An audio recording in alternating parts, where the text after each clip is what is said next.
Good evening, Littleton. Welcome to the January 10th, 2022 Select Board meeting. First item on our agenda this evening is, we have a couple of executive session items. So we will open the meeting now, and we will be going into executive session till around 6:30, at which time we may take a short recess after one of the items. We have an appointment for a police officer, and I'd ask that the Select Board hang to do that appointment, and then we'll take a short recess before we give the opportunity for members, if they want to go home and Zoom in, because it is a hybrid meeting tonight. So at this point, I'd entertain a motion for us to go into executive session. I move that the Select Board vote pursuant to Mass General Law, Chapter 38, Section 21A3, to go into executive session to discuss strategy with respect to litigation, executive session meeting minutes, January 27th, 2014, and pursuant to Mass General Law, Chapter 30A, Section 21A6, to go into executive session to consider the purchase, exchange, lease, or value of real property in Agog Hill Orchard, and pursuant to Mass General Law, Chapter 30A, Section 21A2, to conduct strategy in preparation for negotiations with non-union personnel, or to conduct collective bargaining sessions or contract negotiations with non-union personnel if the chair declares that an open meeting may have a detrimental effect on the negotiating position of the public body, and if the chair so declares, to convene an open session thereafter. Chair does so declare. Matthew, would you just add into, it was a late change by town council to include discuss strategy with respect to litigation. An open meeting may have a detrimental effect on the litigating position of the government body, Agog Hill Orchard, as well. Okay, so amended. Okay, thank you. And the chair does so declare. Thank you, Mr. Clerk. Second. Motion made, seconded by Ms. Napoli. It's a roll call vote. Ms. Napoli? Aye. Mr. Glavy? Aye. Mr. Notos? Aye. Mr. Knox? Aye. I'm in favor as well, so it is unanimous. We will be going into executive session at this point, and our goal is to get back to open session around 6:30. Thanks, folks. Once Mark gets in. Oh. Let's see, Mark. Thanks. Should I do it in red? Sure. We're all set, Mark? Thank you. Welcome back, folks. Sorry for the delay. I got a little long-winded in our executive session. I apologize. This evening, we've got a pretty decent agenda. We just got out of executive session. We'll do organization in Pledge of Allegiance and the reading of the mail. This time, as we start all meetings, I'd ask the clerk to lead us in the pledge. I pledge allegiance to the flag of the United States of America and to the republic for which it stands, one nation, under God, indivisible, with liberty and justice for all. Thank you, Mr. Notos. Okay. So I'll just run down the agenda really quickly, and then we'll get into some exciting stuff. As I mentioned, we'll have our reading of the mail. We'll get into Department of Board updates and requests, starting with the appointment of Mr. Zachary Merchant as a full-time police officer for the police department. We will then have the Elder and Human Services folks come to us and ask for us to accept some more charitable donations, which is awesome. They're also, I believe Liz and her team have prepared a mock-up of the website for the Shattuck, the center at Shattuck. Town clerk is going to talk about attendance of boards and committees. Conservation agent has a couple of items on the agenda. Human Resources will give us an update on benefits, the benefits audit. Fire Department will talk about a performance stipend for the admin assistant. Then we have an opportunity for public input and members' updates. During public input, if anybody does want to be heard, just ask that you raise your hand, be recognized by the chair, which is me, and come forward, address the body from the microphone, and state your name and your address. And we ask that you keep your comments brief to 2 minutes. We'll then have an opportunity for members to give some updates on what's going on. On or around 7:25, probably going to be a little later than that.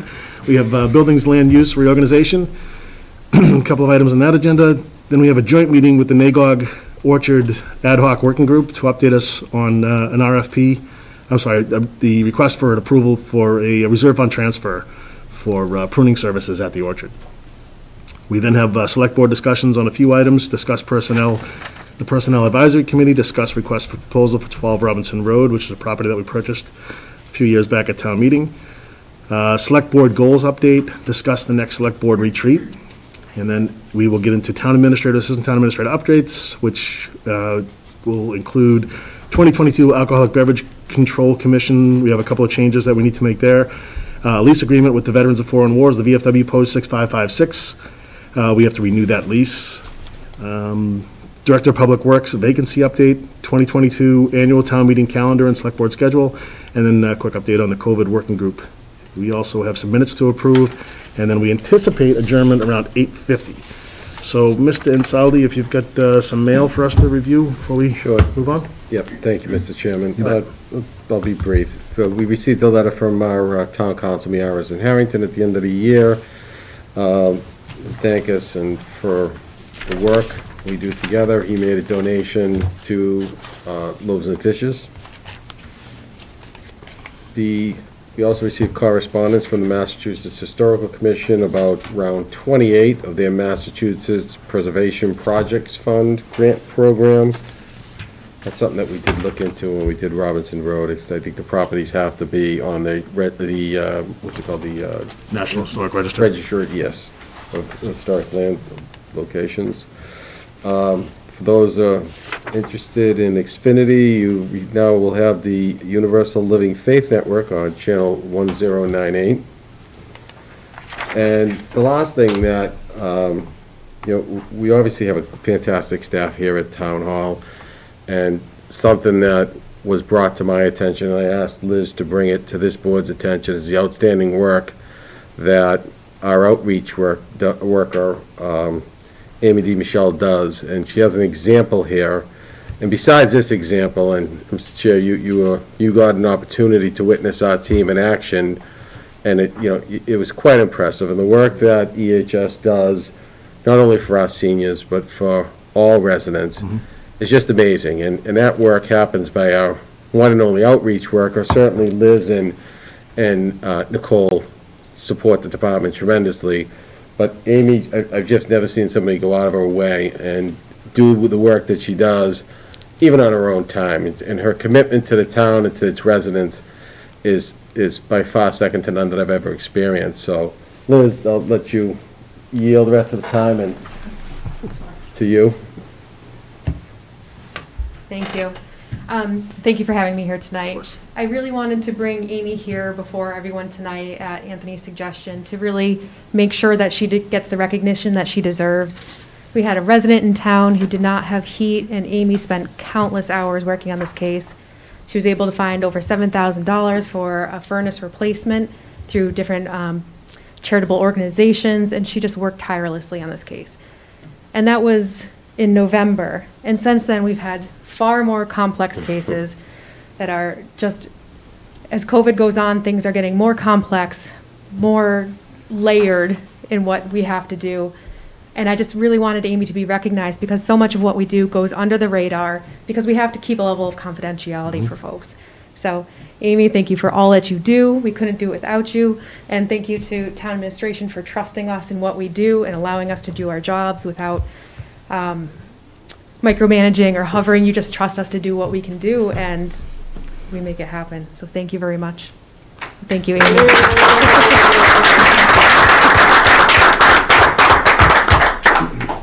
Thank you to Anthony for bringing this before us, and Liz and Amy and certainly Nicole. Anthony's right, in a case that happened to be kind of thrust in the middle of by accident. It was awesome to see you guys kind of go into the action, and it's very much appreciated. The human part of Elder and Human Services is very much a passion of all of you, and it's very much appreciated. We're blessed to have you. Thank you.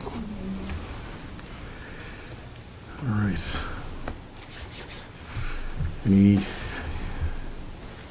That's it for your mail? Oh, yes, sorry, Mr. Chair. That'll all right, so next up on the agenda, we have an appointment. It's an exciting opportunity for the police chief to come forward. Absolutely. Honorable Board, thank you very much for having me tonight. If you recall, I was in front of you 2 weeks ago and gave you a little picture in regards to using some ARPA funding to put on another full-time employee for the local police department. Zachary Merchant. He's been with us since October. We sponsored him to the police academy. He has completed that. He's here before us today. He's completed all of his training with us already. And I would ask the board tonight to appoint him full-time so that we don't lose him to another town. Excellent. Zachary, welcome. And if you could just kind of tell us a little bit about yourself. You've done this before, when we appointed you back in October, maybe, as a reserve officer. They do have a copy of your resume, so they know all about the baseball stuff. You know the real reason is because the chief was trying to create a softball team. We'll give you an opportunity. So yeah, there's really not too much to it. I'm just excited and glad that I'm getting this chance to work for this town. Since October, it's been nothing but great, and I'm more excited to be a part of it and be full-time for working for this town, and everyone in the department's been great to me. Getting me through training, and it's been awesome. So I appreciate it, and I'm ready to get to work. That's excellent, yeah. Any comments or questions from the board? Not at all. Welcome. Congratulations. Yeah, congratulations. I will entertain a motion to appoint, oh, hold on. Chief, I left that date. I don't know what you were using for a date, so. Tomorrow morning. There you go.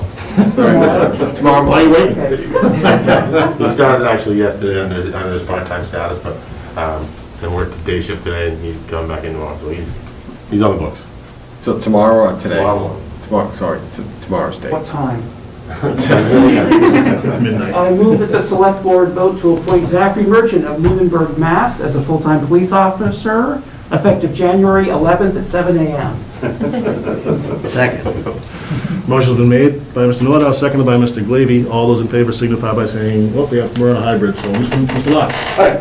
Mr. Nordhaus. Aye. Ms. Napoli. Aye. Mr. Glavy. Aye. And the chair's in favor, so congratulations.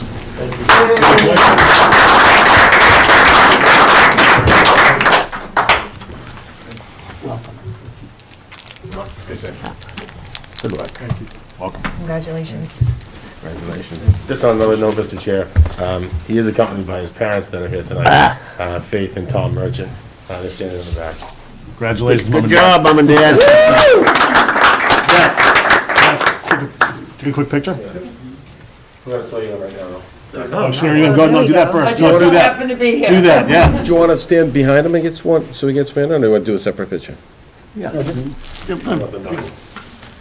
Board can be here, and- Sure. yeah. Yeah.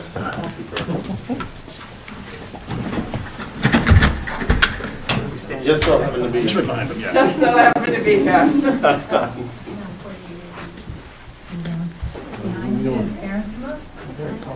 Yeah, sure. Mom and Dad. Mom and Dad, look them up. Yeah.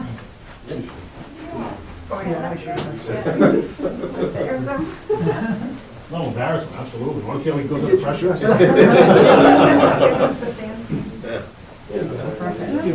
No, go ahead, don't worry about it. Nobody wants to see this. No, you guys get into Too it. many pictures of us already. It's more about you guys. You, Just the Zachary merchant, please. Merchant, solemnly swear you will faithfully and impartially discharge all duties incumbent upon you as a member of the Littleton Police Department to the best of your abilities, understanding the rules and regulations of the town of Littleton, the Commonwealth of Massachusetts, and the Constitution of the United States, so help you God. I do.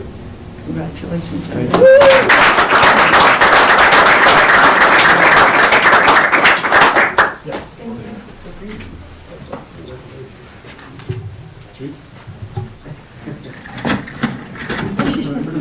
You guys are recording, though.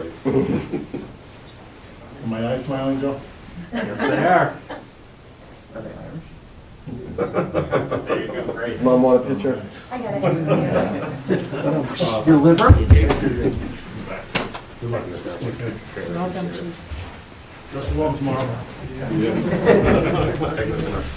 Guys, thanks for coming out and supporting your brother. Thank you. Stay safe, Mr. Chair. Thank you, Chief. Have a good day.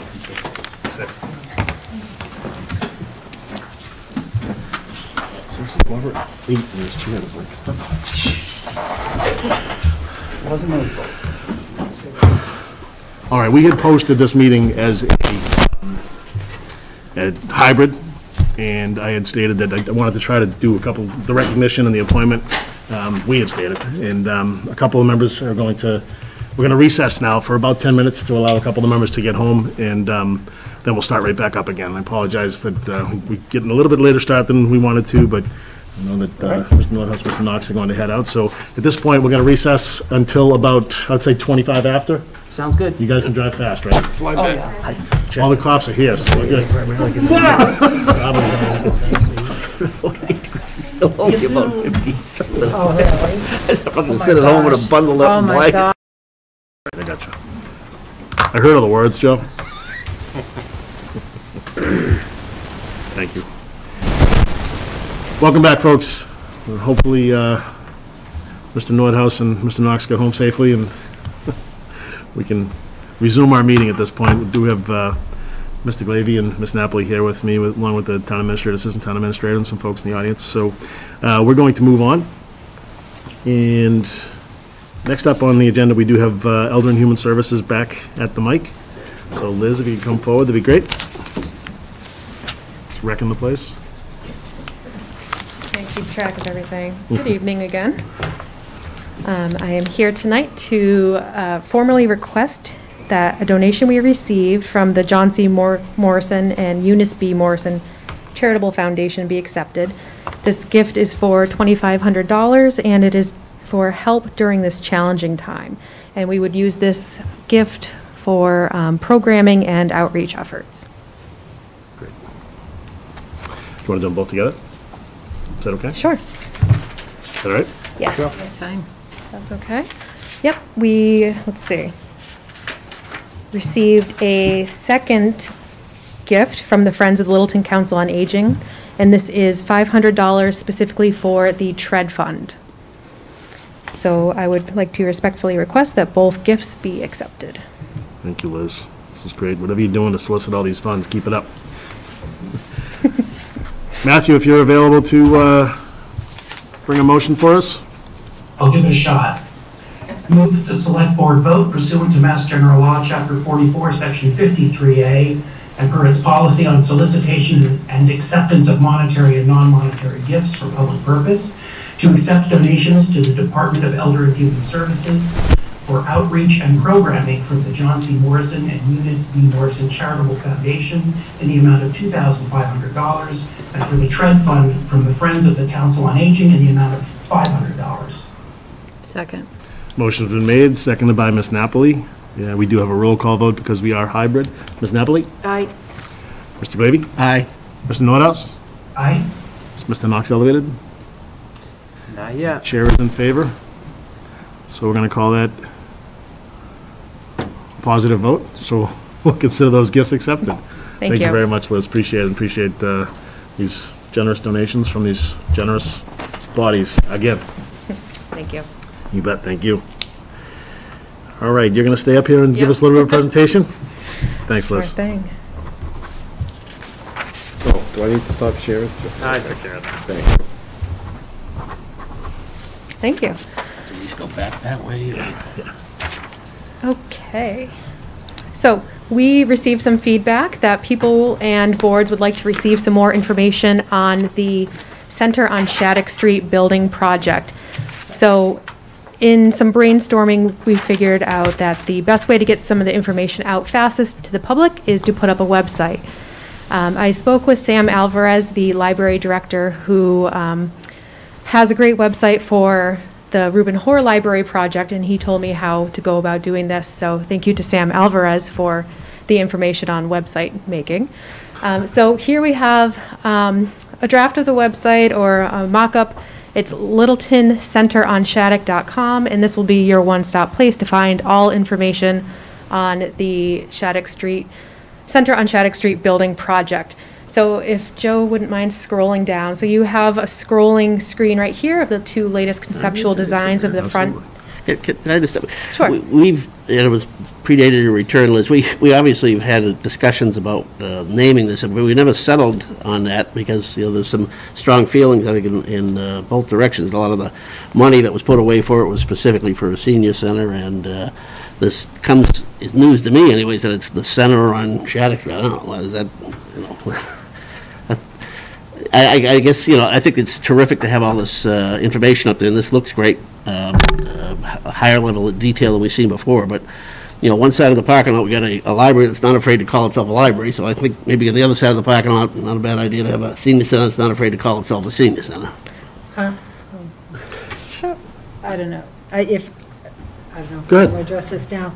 Well, it's up there, that's why I addressed, I didn't No, I expect know, it either. so through the work that we did to get to this point, we actually have talked about it as a board, calling it the Center on Shattuck Street, and when LLB came in and gave Yeah. the presentation, that's what they referred to it as, because what we're running into, and I think Liz can maybe elaborate more on this, is that the building itself is not just for this senior center, it's for the Council on Aging and Elder and Human Services. There's many services that are provided with the building, so it was more of a general term to call it as opposed to a senior center, because it was confusing people. Okay, well, the library serves a lot of needs too, but it's, Well, what we're running into, Paul, and I hate to interrupt your presentation, Liz, I'm sorry, is that people are looking at it, well, is it if it's just for seniors, then it's something that I don't think I want to support, or they don't understand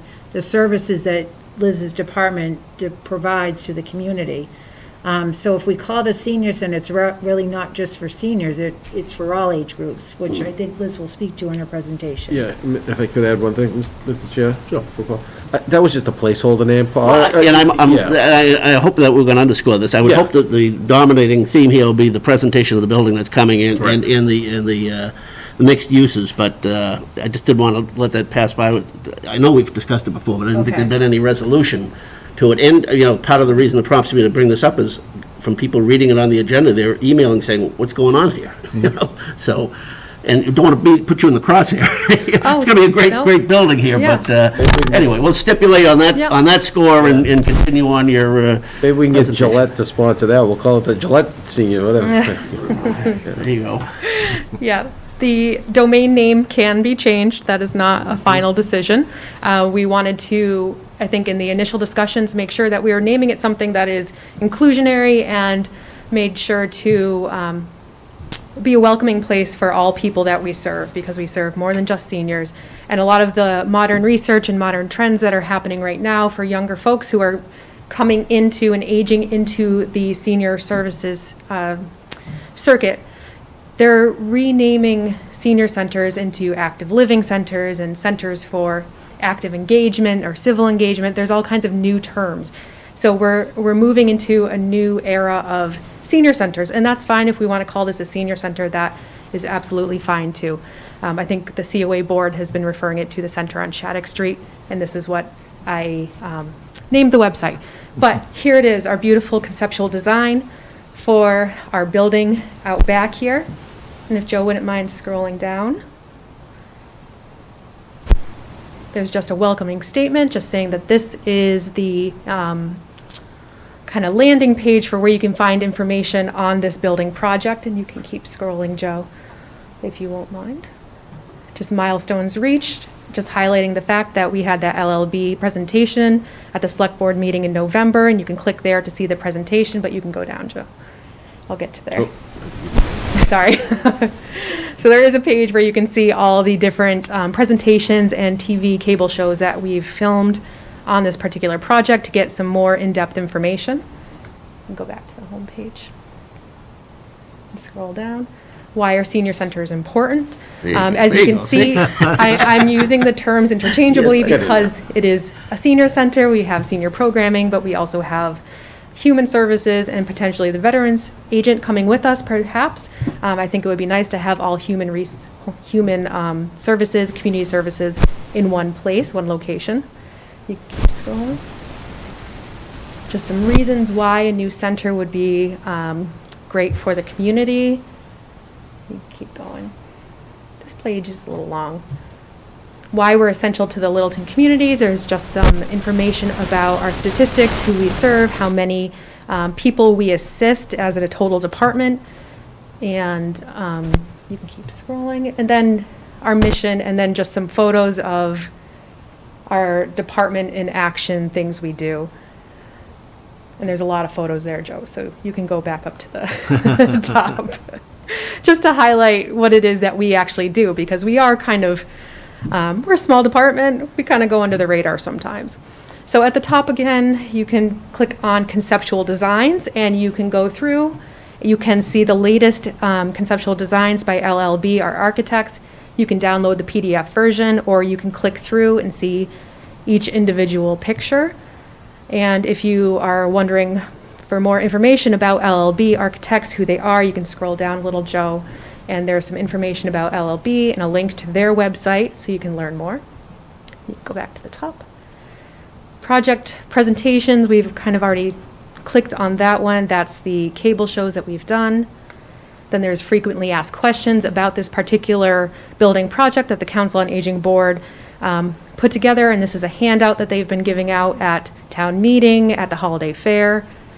There's lots of information here. If you have questions about the project, questions about the department, and if you have a question that is not answered here, once you get to the bottom, you can send us a question directly from the website. It's great. Terrific. And then, almost through it. We have a past events timeline showing where we started, where we are now, and hopefully adding lots more to this page as we continue on.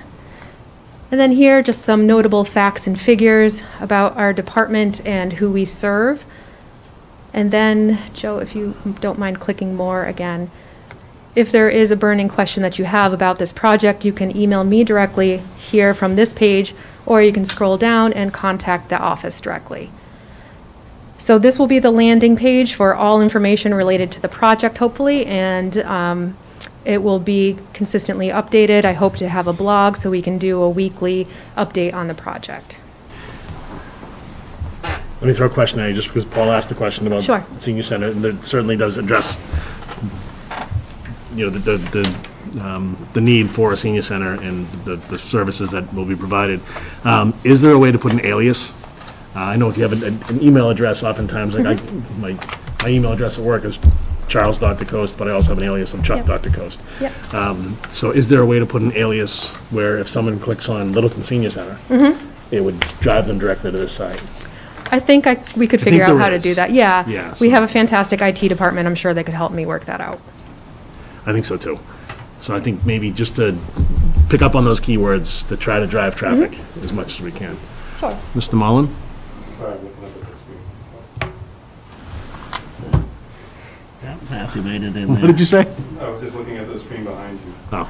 The screensaver. Okay.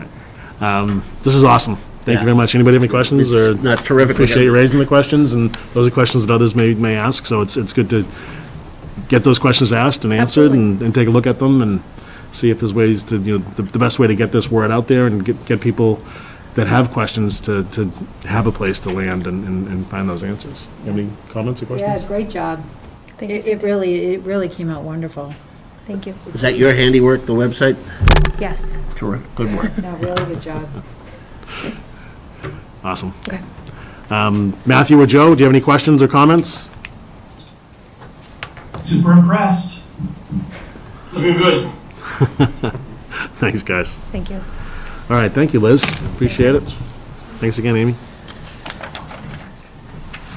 Next up, we have the town clerk to talk to us about boards, committees, attendance. Good evening, and thank you for having me. Thank you. So, one of the reasons I'm here this evening is obviously about attendance at meetings. We have a couple of boards that are having issues with attendance, and what we'd like to see is added to the warrant for, I know you haven't even started looking at it, but possibly putting something on the warrant as far as putting a little bit of meat to people that are not attending meetings. We have some bylaws that we've looked at from other towns that show that people that don't attend 3 to 4 consecutive meetings, they get a letter showing that they will have to attend a meeting with either the town administrator, with the board itself, or, your board, and explain to them that, you're not attending meetings and we need to ask you to step down. Right now, we don't have that. Okay. And especially when you have a board or a committee that doesn't have any kind of expiration to their terms. So, they could not attend a meeting forever, and they're still on the board, they're still being considered part of the quorum, and it causes a real issue. We have, right now, a board that has a member that hasn't attended a meeting for a year. And it causes an issue, and so we're kind of looking for something to have some kind of backup, looking at, and obviously it doesn't have anything to do with elected boards and committees, but all of our appointed boards and committees. So Bylaw committees. What's that? Any bylaw committees. Any bylaw committees, exactly.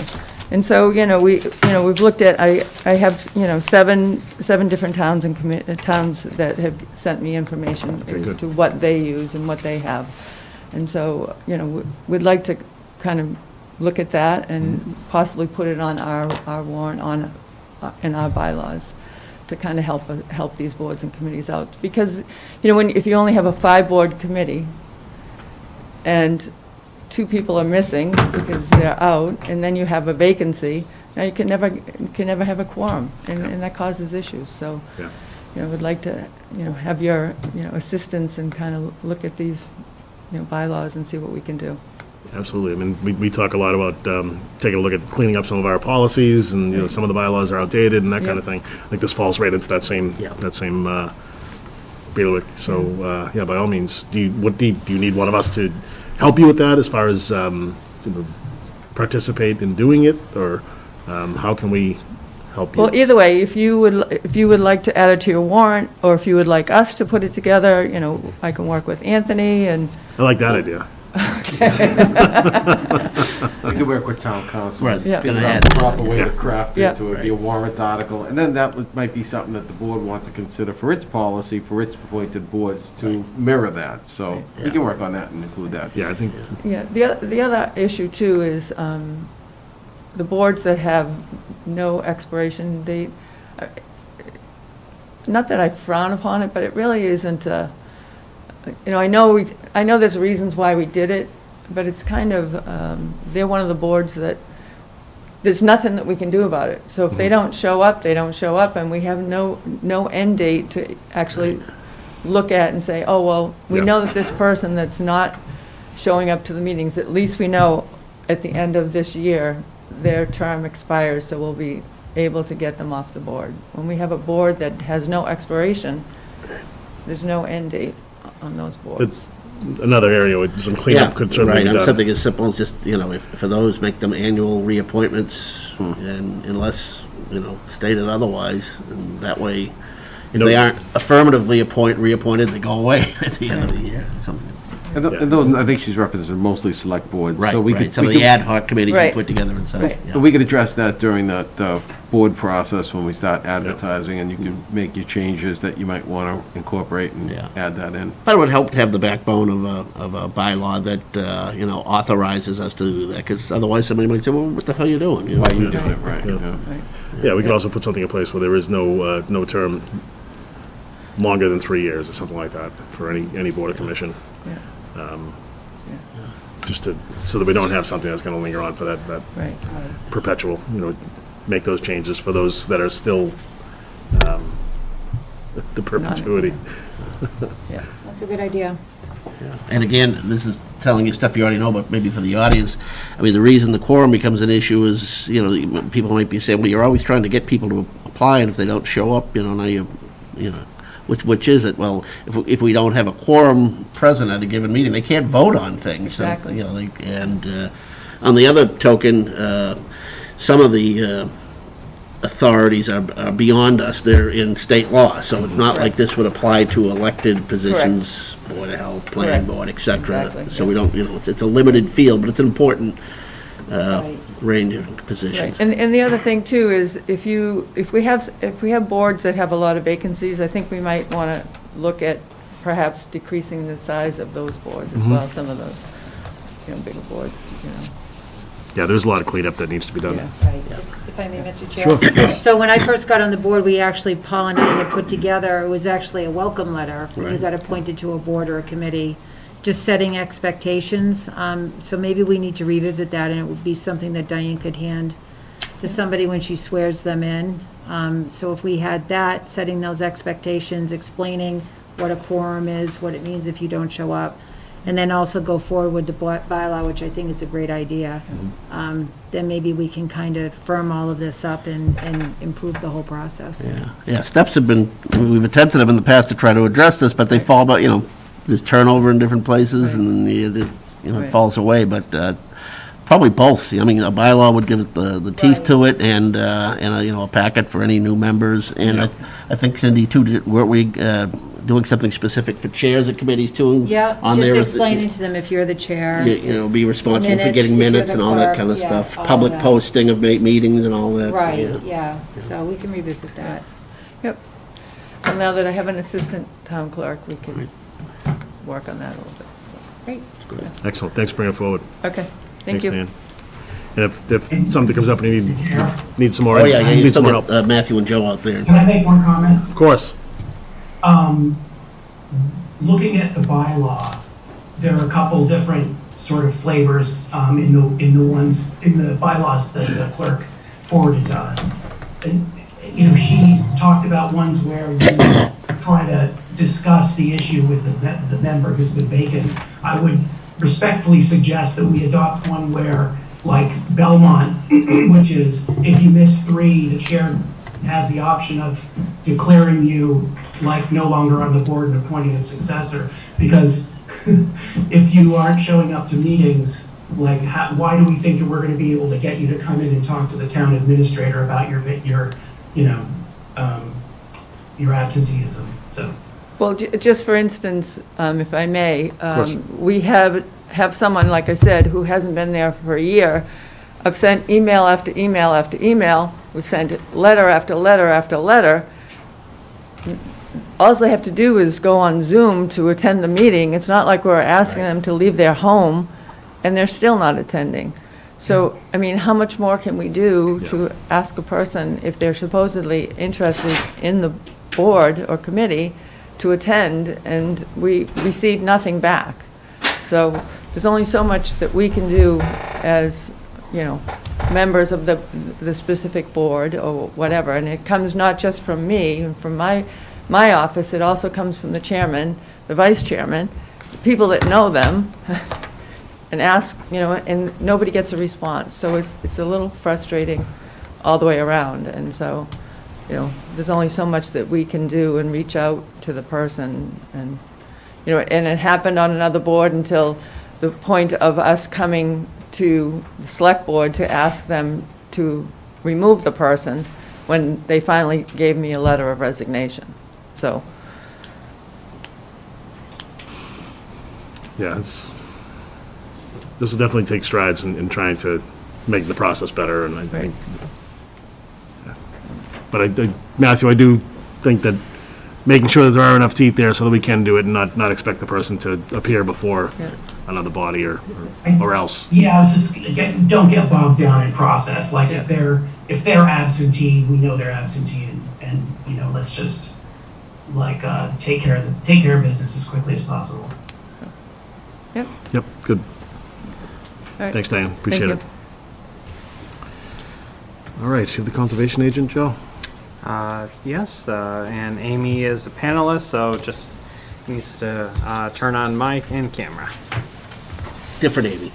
I saw you looking around and saying, no. Her mic is on.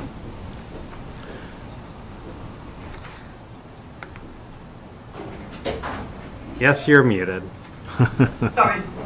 Good evening. Amy Green, the conservation agent. I just had hopefully 2 quick things for you. Great. Especially to line stuff up. The first one is acceptance of the Brownswood baseline report.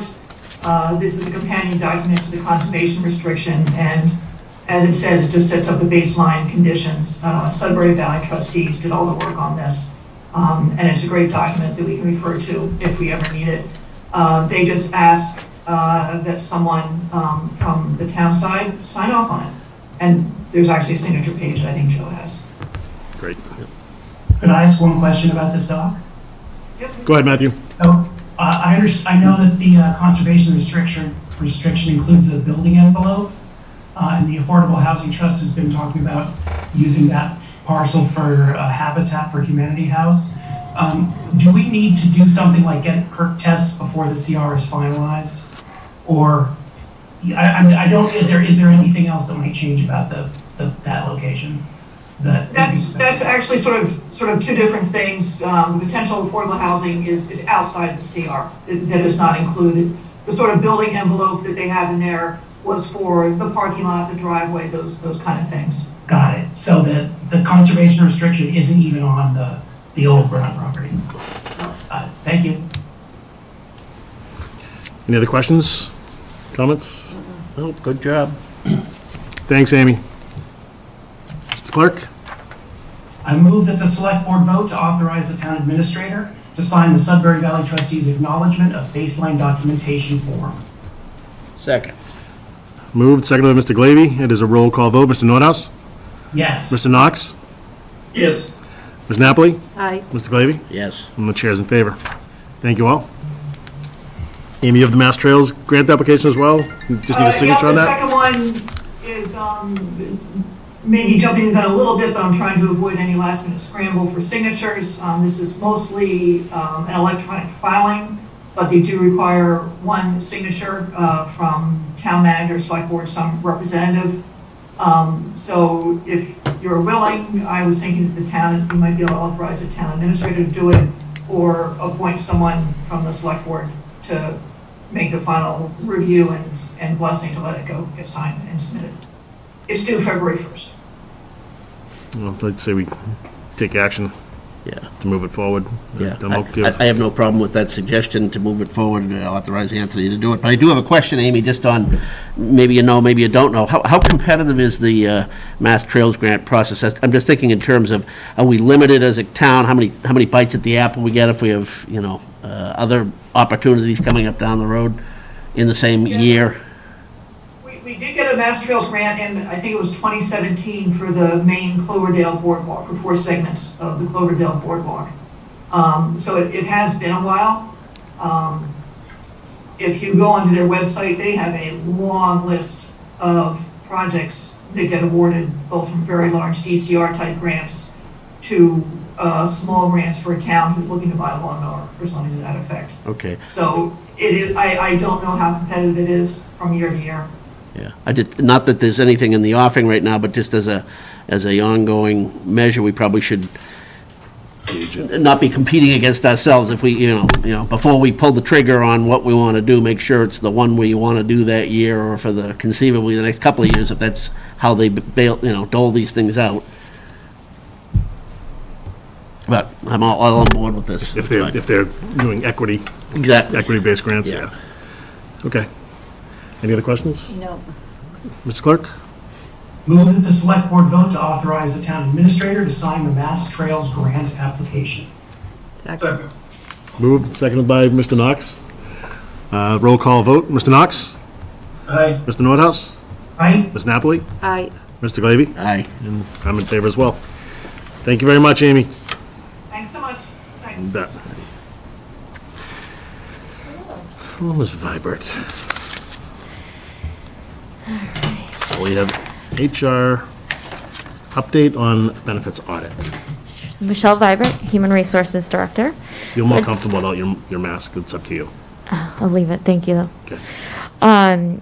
So I just wanted to give the board a quick update on one function that does fall under the Human Resources Department that we've been working on. When I came on board at the end of August, I think the town quickly realized that all the benefits that we do offer in town for employees and retirees needed to be reconciled and audited. And just to give a brief history, since October of 2020, there has been inconsistent staffing in the department. The department didn't exist. It was combined with the finance department. One employee was taking on both roles of finance and HR, and that employee retired after a long period of time, leaving a big vacancy and big shoes to fill. And so what had to happen was splitting of those duties and divvying up of those duties. Unfortunately, during that time period, we'll call it a system of too many cooks in the kitchen. There were consultants coming in and out, other employees coming in and out trying to help keep things afloat. And while that was going on, there was, every duty every day is really layered. I'll use Liz's term. It's layered. And every day we uncover more layers and more layers and more layers. And so where we are now, the past 4 months, we've worked tirelessly to not only take functions back from other departments who were doing human resources duties, but we've been trying to audit all of our benefits, health, dental, life insurance, short-term, long-term disability you mentioned earlier. There's 403B plans. We actually just found a few days ago that we offer 10 different 403B plans to our school employees. Why? Has it ever been evaluated? These are the types of things that we would like to look at to make not only processes more efficient, but the benefits more effective for our employees. Offering 10, is that necessary? Has it ever been looked at? That's just the type of stuff we're getting into. So what I did want to mention tonight quickly is that to date, we have completed our dental audit. All employees are on correct plans, paying for correct plans, receiving correct deductions. Retirees the same. We have a few to correct that are on COBRA. We have gone through our flexible spending program for 2021. We do have a few employees to correct there, but we have since enrolled all of our employees that signed up for 2022. So we're moving forward in that, but we have to correct 2021 in order to continue with 2022. Life insurance, like I said, still needs to be done. Short-term and long-term disability still needs to be done. There are others, but the big one I do want to talk about is health insurance. Health insurance, as you know, can be very costly to the town, especially if there is a family plan. Even if there's an individual plan, it can be costly if benefits are not kept up with. If we're not keeping up with people paying for the correct plan, receiving the correct deduction, terminating when they leave employment, everything from when they retire to being on COBRA, there's a certain percentage that these employees and retirees are required to pay, and right now that percentage is not being held true. So the town is accounting for that. So we are trying to work together to clean it up. I think back in June, the assistant treasurer had sent a list to management stating some of the issues, and what happens when you let this stuff go, it just snowballs. And so we're trying to mitigate for that, for the lack of staff, and focus on cleaning up these issues and get everything back on track, because as I said, it can be very costly to the town if we do not do that. Okay. And through this process, you've identified some areas that were, in fact, costing the town. Correct. So in health insurance alone, it has happened in other benefits that we did look at, but in health insurance alone, when we did evaluate the December bill against November deductions or any COBRA payments we receive, there were incorrect deductions from all groups mentioned: retirees, direct pays, active employees. There were missing deductions. A lot of retirees, when they retire, you need to pay them out through a certain point as an active employee and then start their deduction in their pension check if they get one. A lot of those are missing.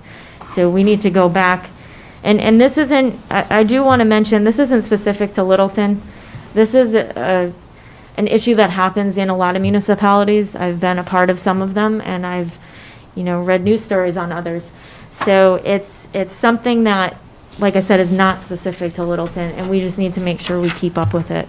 But it goes from missing deductions to incorrect deductions to making sure you're terming somebody off the plan so we're still not paying for them. Okay.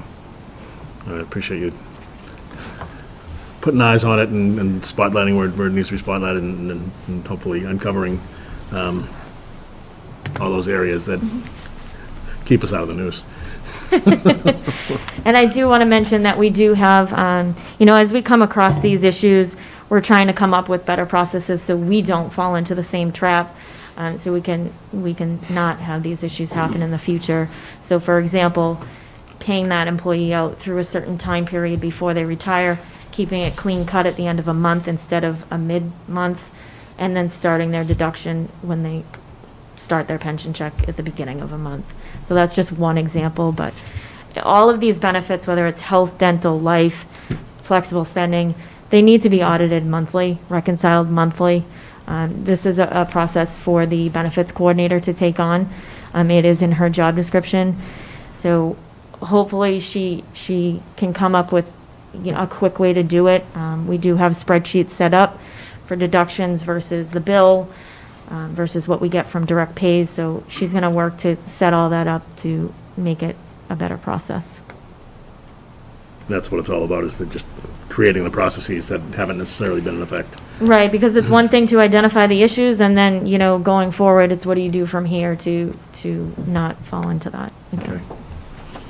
Any questions from board members? Yeah, Ms. Yep, Libby. a couple. I appreciate very much your taking this on. I think this is exactly the sort of thing, not knowing the specific issues that were out there that we nonetheless had in mind in creating that position and dividing out the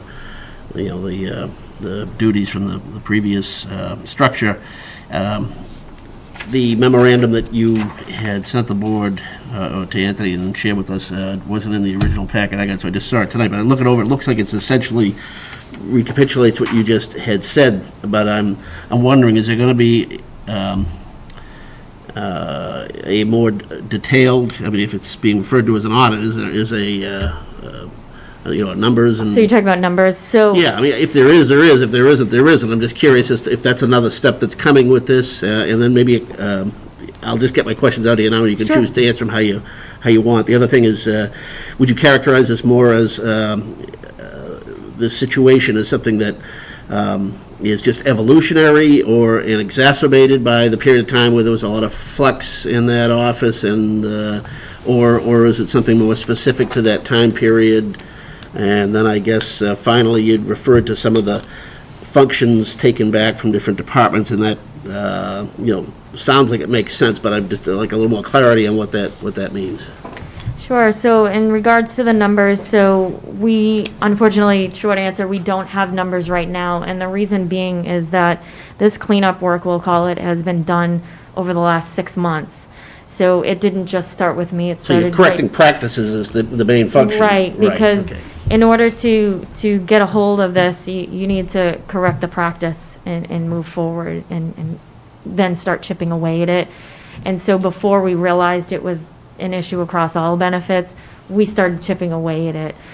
We could certainly have the finance department pull the bills and see the difference in the bills, see the difference in, what have we cleaned up, what haven't we? We actually were going to talk to Blue Cross Blue Shield to see if we could get, what have we changed over the last 6 months? Because some of them are true, okay, I resigned, I need to take them off the bill.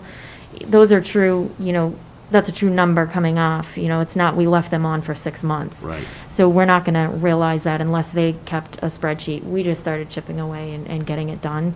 So as for the numbers, we don't have anything right now, but eventually I would like to see where it went.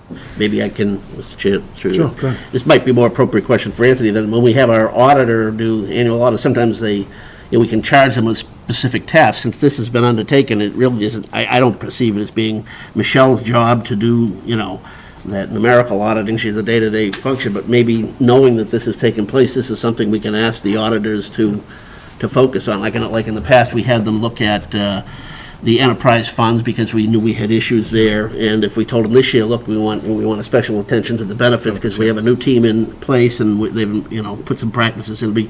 Maybe that's where we can best come out with some some numerical exposition of what it is you've been able to achieve and what the difference is. Yeah, and that's certainly something that is coming down with the new auditing program. Later in the spring, you'll be asked to sign the audit engagement letter and meet the new auditors, and that's certainly, you're right, Paul, we've done that, and that would, I would assume they could do something like that, so. Even if yeah. there's an additional, well, I don't want to say that, they probably don't listen to the TV, yeah, but throw additional charges there. But No, there's certain areas where you can pick a couple things to test, and, you know. But there's that's- also smaller card, I'm sure, that if Right. if it's not included in our baseline contract, I'm sure there's something a la carte that we could engage in, Yeah. for all the reasons you've And stated. this might be the time to do it. Yeah. Yep. I'll make a note. Thank you. You're welcome. So in relation to your second question of specific time period, you know, when you look at the data, you can see it snowball a little bit from the last year and a half. There's so much involved in the human resources functions that you need to make sure you keep up with it, and when it's not, like Well, that's what I wonder, I mean, do you even have a baseline can to snowball. start from, one that you feel comfortable starting with? Year and a half. Yeah, year and a half, Yeah, year and a half. Since that retirement, it seemed that functions were, you know, who takes on what and what department, and it was just kind of everyone coming together to keep it afloat, which was very difficult. So I would say it's specific to that. And then your third question of taking functions from other departments, when there was not an HR department with a human resources director and a benefits coordinator, finance took on some functions. So for example, they took on paying all the insurance bills for all of our vendors, which are about 20 bills a month. You can't just pay the bill, you need to reconcile it. So that's how many people are on this plan for just health alone, for example. How many people are on an individual HMO plan? How many people are on an individual PPO plan? Okay, so it's more within the finance world, not so much out to, say, library, cemetery. Correct. Department, public Correct. works. Because whatever. part of that bill breakdown is there are, you know, what amount of money goes to this department and what amount of benefits are being paid for this department. And so, yes, it's specific to the departments, but that's how the bill is broken down because we need But to that piece, transfer. they've never really been involved in developing that piece of it, correct? Or- No, correct. Okay, So if good. we have a question, we can ask them, but it was under the HR/treasurer's duties Yeah. to not only reconcile the bill, but pay the bill and do all the auditing. So that was one piece, and then the second big piece is all of the Middlesex retirement system and Mass Teachers retirement system, their payroll files that need to be monthly sent through their websites, all of that needs to be done too. So we haven't even taken that back because we can't. Right, Something's got to give. right. No, thank you very much, Unfortunately. appreciate it. Yeah. So, thank you so much. I really, really appreciate the update.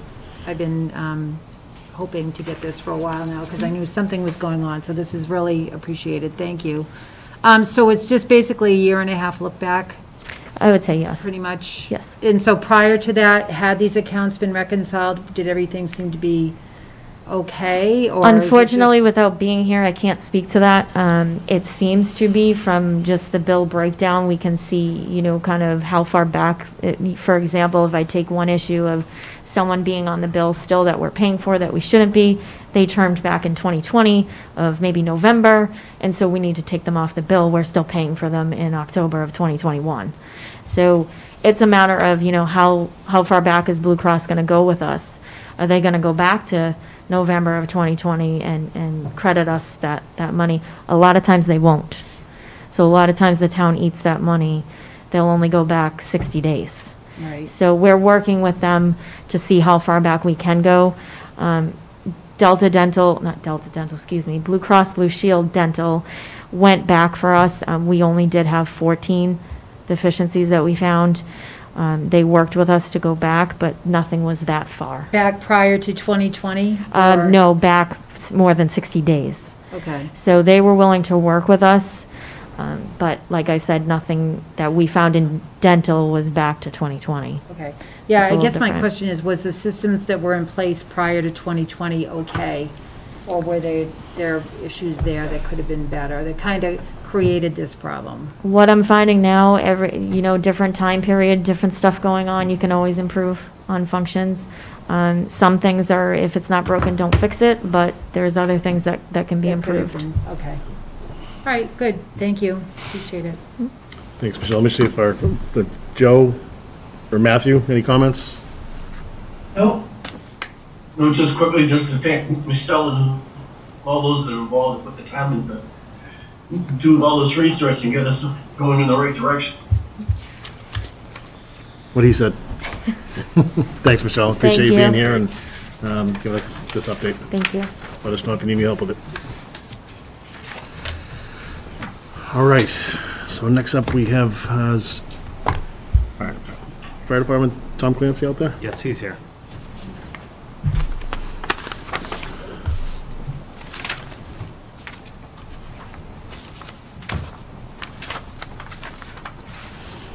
About an hour behind. Maybe bolting out of here. Yeah. Okay. Good evening, Mr. Chair. Hello, Tom. How you doing, members of the board? Good evening, Joe, Anthony. Thanks for having me tonight. I wanted to ask the board to give my executive administrator, Kim Cuovo, a performance stipend based on her work performance since the chief retired as of July 1st. She's been instrumental in helping me navigate through 6 months, or now 6 months plus, as the interim fire chief, be it especially with personnel and with the budget process. In addition, she's just been, she's very helpful to all departments. She does a lot of training on munis for new employees, and I think ultimately it's kind of just rewarding someone who's a really great town employee, but also has been. I couldn't have done this job without her, and I think it's you can't really say in the new guidelines she's acting out of grade because she's not responding to calls, she's not doing the inspections, but that she's part of my management team. It's she and I running the show right now. I'd like to see her rewarded with that. I can handle that within my budget, and I request the board help me out with that and allow me to do that for her. Thanks, Tom. Questions, comments from the board? Any follow-up? If I may, Mr. Chair. Sure, please do. I just want to thank Interim Chief Clancy for bringing this forward and recognizing the hard work of Kim. I really appreciate you going to bat for her. I think it's really important. And certainly under the circumstances of what your department's been going through these past few months, I think it's great that you acknowledged her hard work and have asked us to consider this performance stipend for her. So thank you. Thank you. Yeah. Good. I would agree with everything that Cindy just said. I'd just add this for us all to remember that, what the structure calls for that we have funded is a chief, a deputy chief, and, in Kim's position as support, and, a vacuum has had to be filled there. We all know that, Tom's been filling in as interim chief, but there's still one large piece that's, had to be absorbed in a couple of different directions. To not recognize that would be, shame on us. So thank you again, as Cindy said, for bringing this before us, and, I'm supportive of it, and I think it's justified. Okay. Be interested to hear what the other members say. Mr. Knox? Well, I'm fully in favor of it. I want to commend the interim chief on his way of funding this too. It's very unselfish. And to bring this forward to the board, obviously, it's something that, just like you said, Tom, that Kim's gone out and done, and she should be congratulated on the work that's being done. Thanks, Joe. Mr. Nordhaus? Everybody has said everything. I agree. Yeah, I'm in favor. All means. And thank you. Okay. I'll echo what Mr. Nordhaus said. I do think that Kim has gone above and beyond, and I think that she's demonstrated that she is a team player, and she has. I know that when the police chief hired new admin, Heather relied on Kim to help her to acclimate. And I think that the same was true of Ashley down at the DBW, and I think Kim has kind of rose to the top a little bit and been a resource for a number of mentor even, yeah, for a number of employees. So I do echo what my colleagues have said, and I do think there's justification in this instance. I'm not a big fan of off-cycle or, kind of doing bump-ups and that kind of thing, but in this instance, where Kim has really answered the bell, and this one-time stipend, I think, is important to recognize her and let her know that she is appreciated. If there's nothing else, I'll ask the clerk to make a motion. It's discussion dependent. I don't think there is a motion in the packet. Is there a dollar amount that? Oh, that 10,000's in there, I think. Right. So we just authorize, so we're not gonna make a motion to. It's already in the line item, It's is Tom's that how- budget, and we're just giving him authorization to do so? If you want to authorize me to work with Tom, and I'll work it all up, and based on what he's presented in this memo, we can work it out, if you want to just generalize it like that, and we Yeah. can go back to, I think Tom spelled it out, it's. As long as that gets it done, if you're confident that, you can just work out the details. Yeah. Oh, Yeah, please.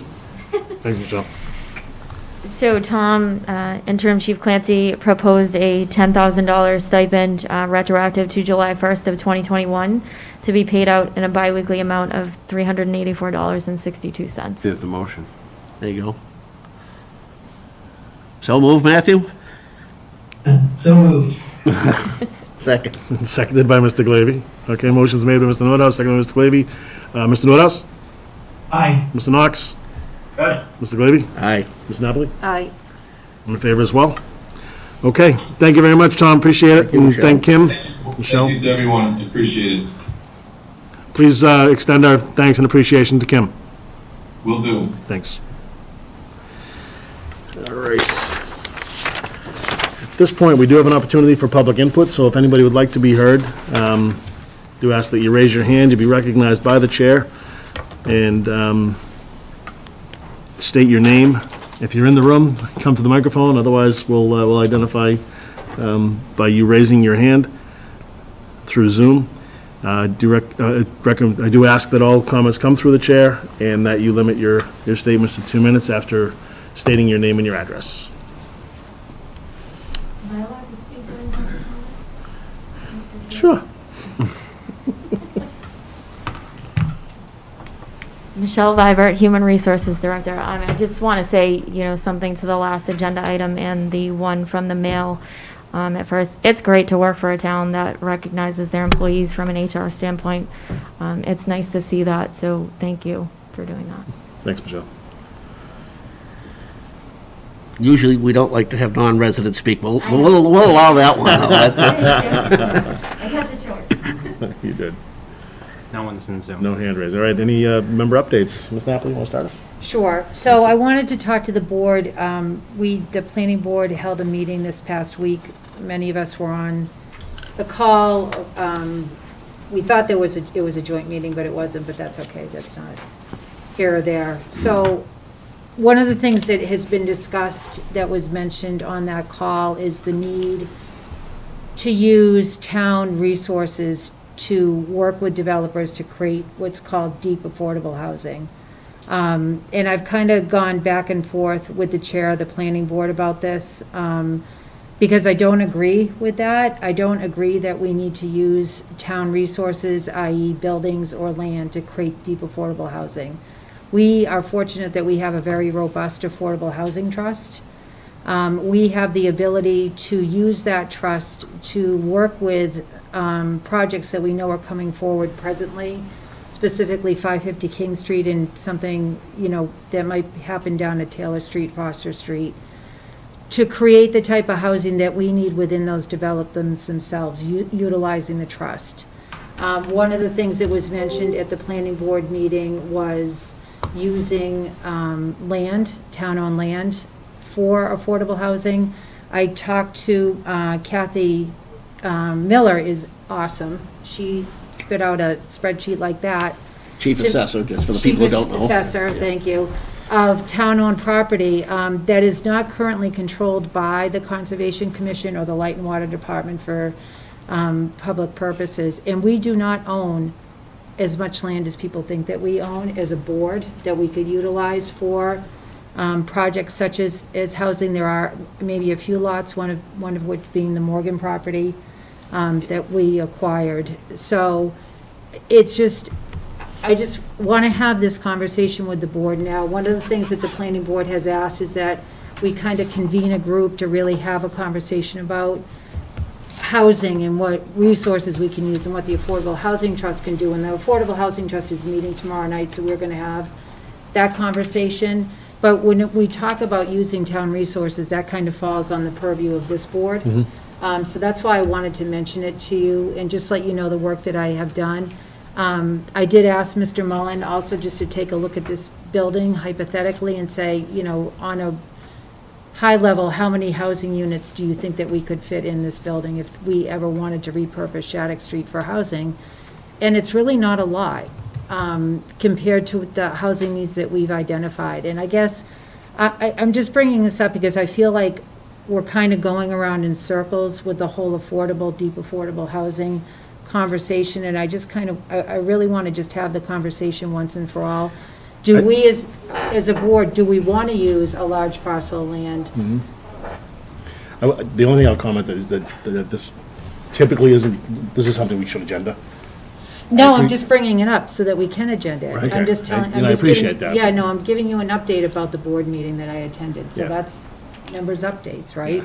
Yeah. So I just want to get it out there. We're having an Affordable Housing Trust meeting tomorrow night that we can talk about it. Yeah. But if we can just put this on a future agenda, if that's what the board would like to do, that's fine. No, But, that's, I think it's important that we do it. I think it's, you raised some good points and they should be discussed. so that's all. I just wanted to, I wanted to let the board know also during my member update that I had spoken with Mr. Mullen and that I had spoken with Kathy Miller and that the conversations that I have had so far about this issue. So that's. Yeah, thank you. Yeah.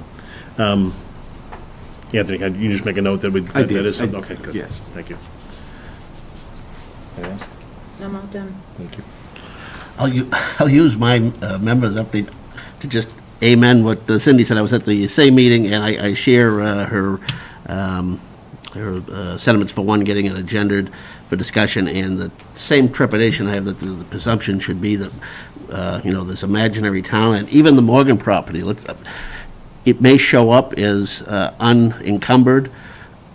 Trust me, when we took state funds to get money to buy the Prouty property, predicated in part on getting a conservation restriction. It happened never to be filed by at the registry by the Forestry Foundation, but if we think we're going to hang our hat on that legally, I mean, I wouldn't promote it anyways, but it would be immediately challenged legally that we improperly accept those. So that should even be off the table, which we've looked at this before. I remember years ago, Gino was asking us to look at town properties, and there's not much candidate properties out there to begin with.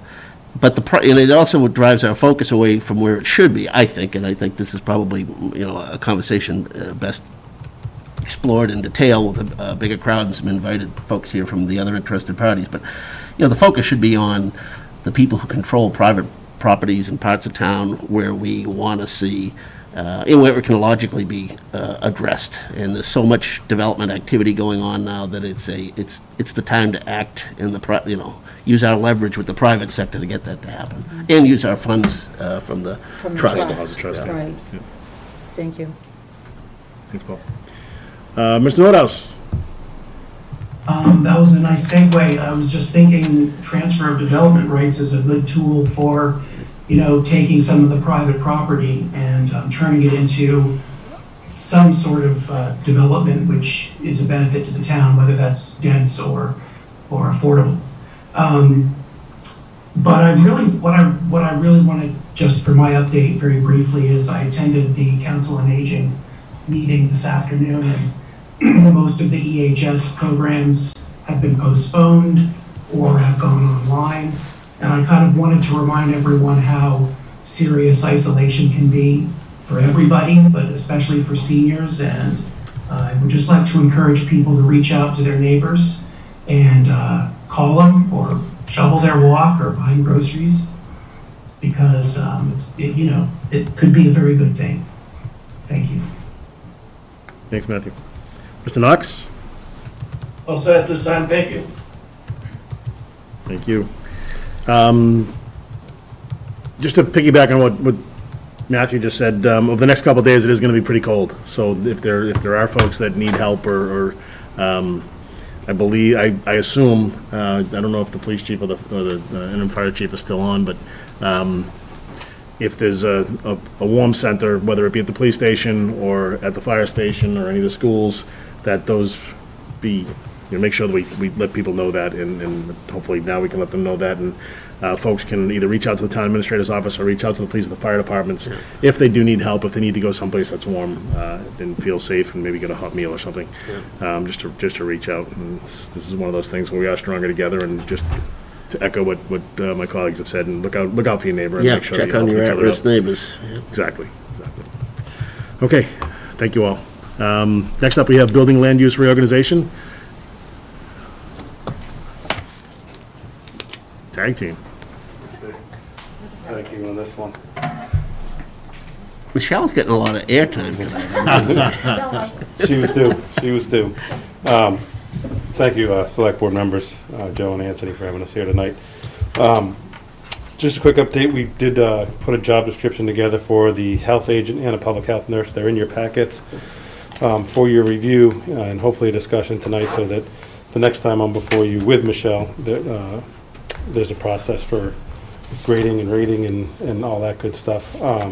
We obviously wanted this to go before the Board of Health as well for their review before anything's finalized. In that job description, you can see that, oh, sorry, I have to go maskless to go glasses because I can't do both.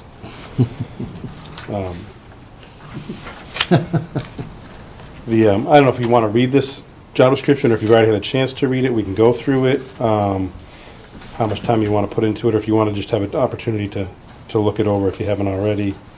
Because the next steps in this job description, I also did a little bit of what I would call advertising or listing when you talk about the benefits package that may or may not be offered. I didn't know, that's obviously the process that Michelle picks up and takes care of. But I wanted to make sure I provided as much information in my draft to her office. We have forwarded other job descriptions to her office along with Anthony and Joe's office. And you heard her presentation earlier regarding, how much work that they've been doing with the audit and how important that is, and how hard and how sincere everybody is as a department head and as departments.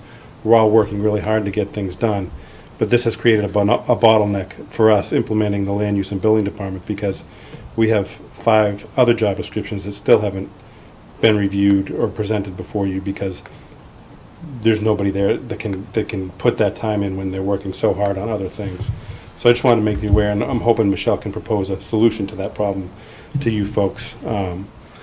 But if you'd like, I'd like to go through the job description, but I wanted to hear from you folks first. Any comments on the? Well, I read them, and if you spoke to this a moment ago, Ed, well, I was shuffling through my papers, I apologize, but I just wouldn't mind if you reiterate that this is not your singular work product, but, with input from the, the board members as well, right? So this job description here that I have before you tonight, I've spoken with Board of Health members. Yeah. We have not reviewed this description here as a whole with them. We've been working over the past year or so. It's been we've had lots of discussions of what they wanted to see. Mike Zeldin, who's vice chair, many times here, as well as in conversations with the Board of Health, said that he's looking for a sanitarian. That's his view of the position. So we made sure that was listed in here. So as a health agent, not as a health director, because we're not ready to move to that level of an employee yet. Maybe this individual, whoever it might be, can move into that position as the department grows, as we establish fees and inspections. But I do know that this position can be self-funded once it's implemented by the fees for inspections and plan review. So. I might continue. Yeah, please. I don't have any need myself to see you walk us through the details of that. But just to reiterate, a couple of the important drivers here. First of all, this was already the establishment of these positions, or at least the department was voted by the town affirmatively a year ago. So, you know, we understood it would take some time to do that. Appreciate with everything else that's going on that you're able to pull this together, and I'm sure Michelle was no small help once she came on board to making that happen. It's been huge. But, you know, there's two, I think, needs here. One was the kind of pre-COVID established need, and that was on the sanitarian level. Our level of activity in town and the benefit per dollar had already we'd long since passed the point where it was cost-effective to have that position in-house, in addition to all the, you know, the benefits it has to have somebody that's directly in Littleton Town Hall and not somebody you have to call from another community to serve that. And then, you know, of course, the whole COVID world made us acutely aware that we should have a public health person under the roof too. You know, I mean, given the importance of that. I mean, none of this should be interpreted as criticism of the work that's done by the Neshoba Allied Board of Health in my mind. And I apologize for blending the two issues, but they're inseparable in my mind at a certain level. They're terrific, and their individuals are terrific, but it's just by the nature of the structure, the number of communities involved, and, you know, our piece of that time, it can't be adequate to the way that our town deserves, given the size of the community, the amount of money that we have, direct toward, indirectly through the channels that pay for Neshoba Allied Board of Health. I mean, for that same amount of money augmented, we could have people in-house, and should have in-house, to do the sanitarian services and to do the, public nurse, public health components too. And I don't think the town deserves anything less than that. If it takes a little time to implement some of this, so be it. Correct. Thank you. Yeah, wouldn't have said it better myself, so I appreciate it. Again, so I just want to mention we have the public health nurse job description as well. Again, Joe and Michelle have reviewed them for the rough draft. They are going to propose some edits, but they wanted the Board of Health to also look at these and propose their edits so that they can combine them before they brought it back to you for approval with the grade and rate. And going back to those other 5 job descriptions, I think Michelle had an idea of how we could move that forward. So. Thank you, Ed, for that explanation. I do want to say that, in compiling these job descriptions, we did pool the listserv for HR, and that helped Ed kind of put all this together. So he did a lot of work to put all of these together, so thank you. That was a huge help to me. But, we're exploring options in the Human Resources Department in order to get more help, whether that be temporary help, a temp coming in, a high school kid coming in, or we actually have our human resources generalist who actually offered to work overtime to get some of this stuff done, because I'm pulled to bigger issues, other issues that I can't be in the office every minute of every day, and so we're trying to figure out and explore other options for that, because I know this has been on the docket, we'll say, for a year or over a year. So. Right, so, actually, Matthew or Joe, any comments, or? No, nothing from me. Not right now. Okay. Is the Personnel Advisory Committee on the agenda? It is, and I drew a circle around that, and I said this, talking about grading and rating, or come up with a rate, falls right into an agenda item that we have down during select board discussions about discussing a Personnel Advisory Committee, because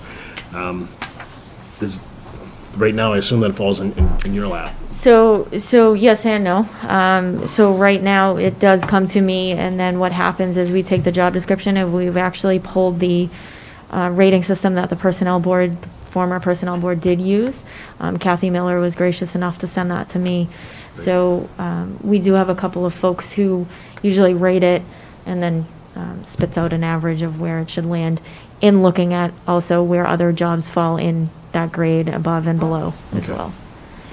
But I had the same thought that this kind of dovetails into that conversation that we had Right, of on the agenda. About creating job descriptions and all that. Correct, and grading and rating and that kind of thing. I do think that is right now kind of a gap that does need to be discussed. I think you asked that it be on the agenda, and I appreciate that, because it is something that we need to address and kind of put something in place so that we have some process.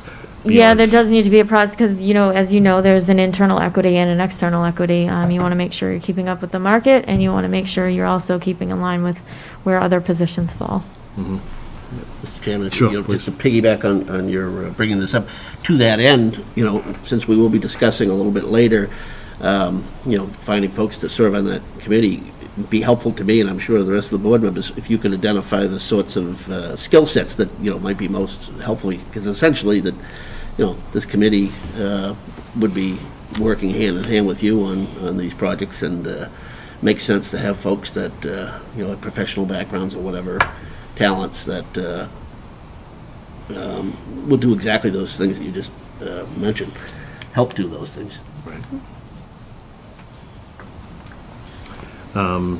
So as far as the grading and rating, Ed, I would say that right now it's kind of a work in progress. It's the best answer I could give you. It's not really a great answer, but I think it is an honest answer.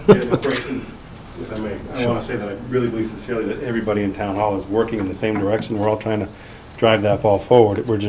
We've hit that bottleneck or that roadblock, and we're just here before you tonight to really talk about how we get over it, you know, with implementation of a personnel committee, advisory committee, and then is the final word brought to you guys for codification of the job description and the grade that it's set at. That's all. I just want to make sure we're carrying that. And I think Joe might have had his hand up real quick too. I didn't want to. I just wanted to check to see as far as receiving any comments from Zoomland.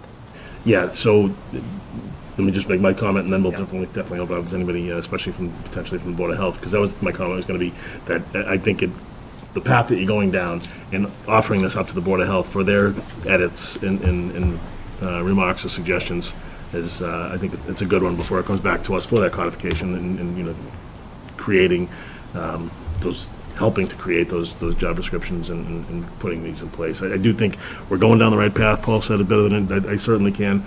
And, you know, adding a sanitarian and a nurse, the justification's already there. We voted for it. We presented it at town meeting, and it was voted for overwhelmingly, I think unanimously, actually. And I think it's just a matter of us executing on that. But I do think the input, at least for the job description and some of the duties and that kind of thing, it's important to get some input from the Board of Health, and probably even maybe even ask Jim for some input. Yep. I think we have a good enough relationship with him, and you know, respect him. We respect him enough to ask him for some input, and if he's got any. Ask him first if you want to. Any thoughts? Oh, there you go. All right, what do you got? I have Mike Zeldin with his hand raised. Oh, no. No, I'm kidding, of course. Hello,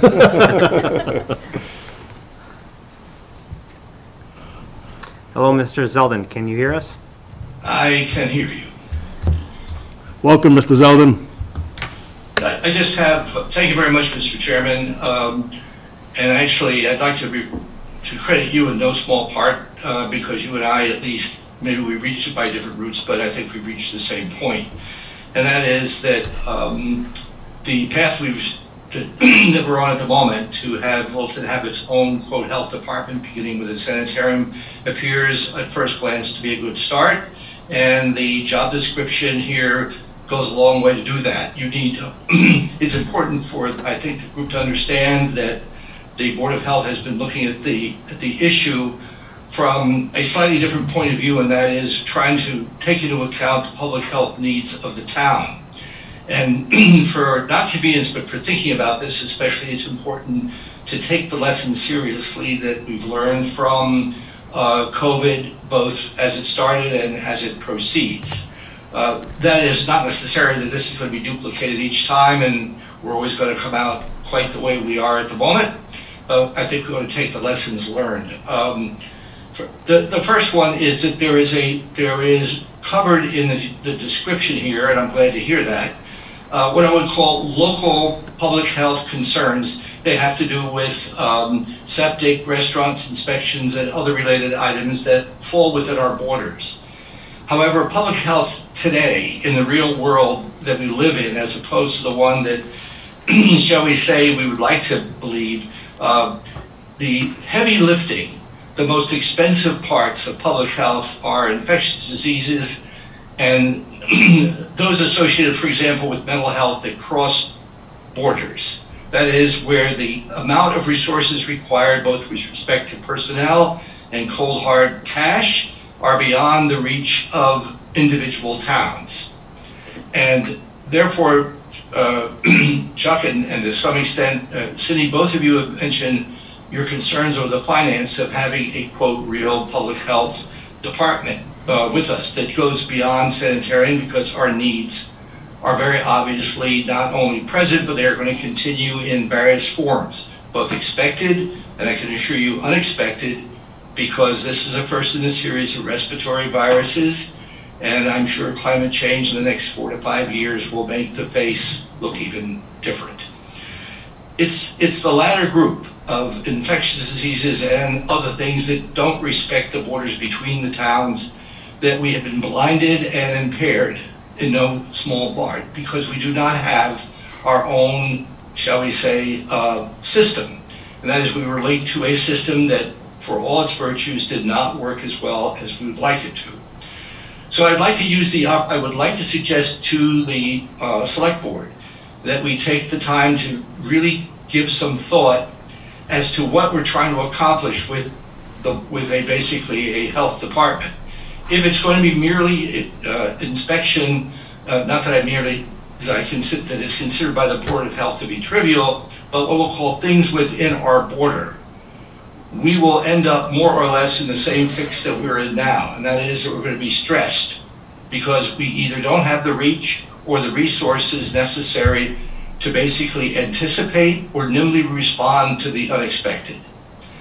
So I'd like to suggest that we seriously put on our approach to begin the search for a sanitarian, of course, but also to seriously consider right now what else should we be doing at the same time. For example, engaging at the level of the select board and the Board of Health, the towns around us, to see if there's an opportunity for us to collaborate, first of all, on some very basic things such as the collection, I mean to emphasize this, as well as the utilization of information regarding diseases.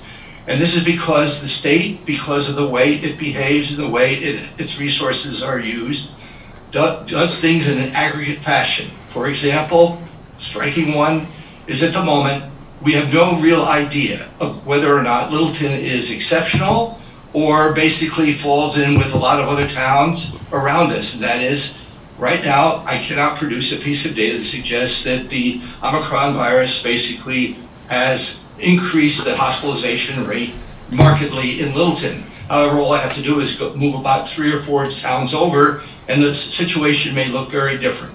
We don't have that information, and that informs what we should be doing in public health.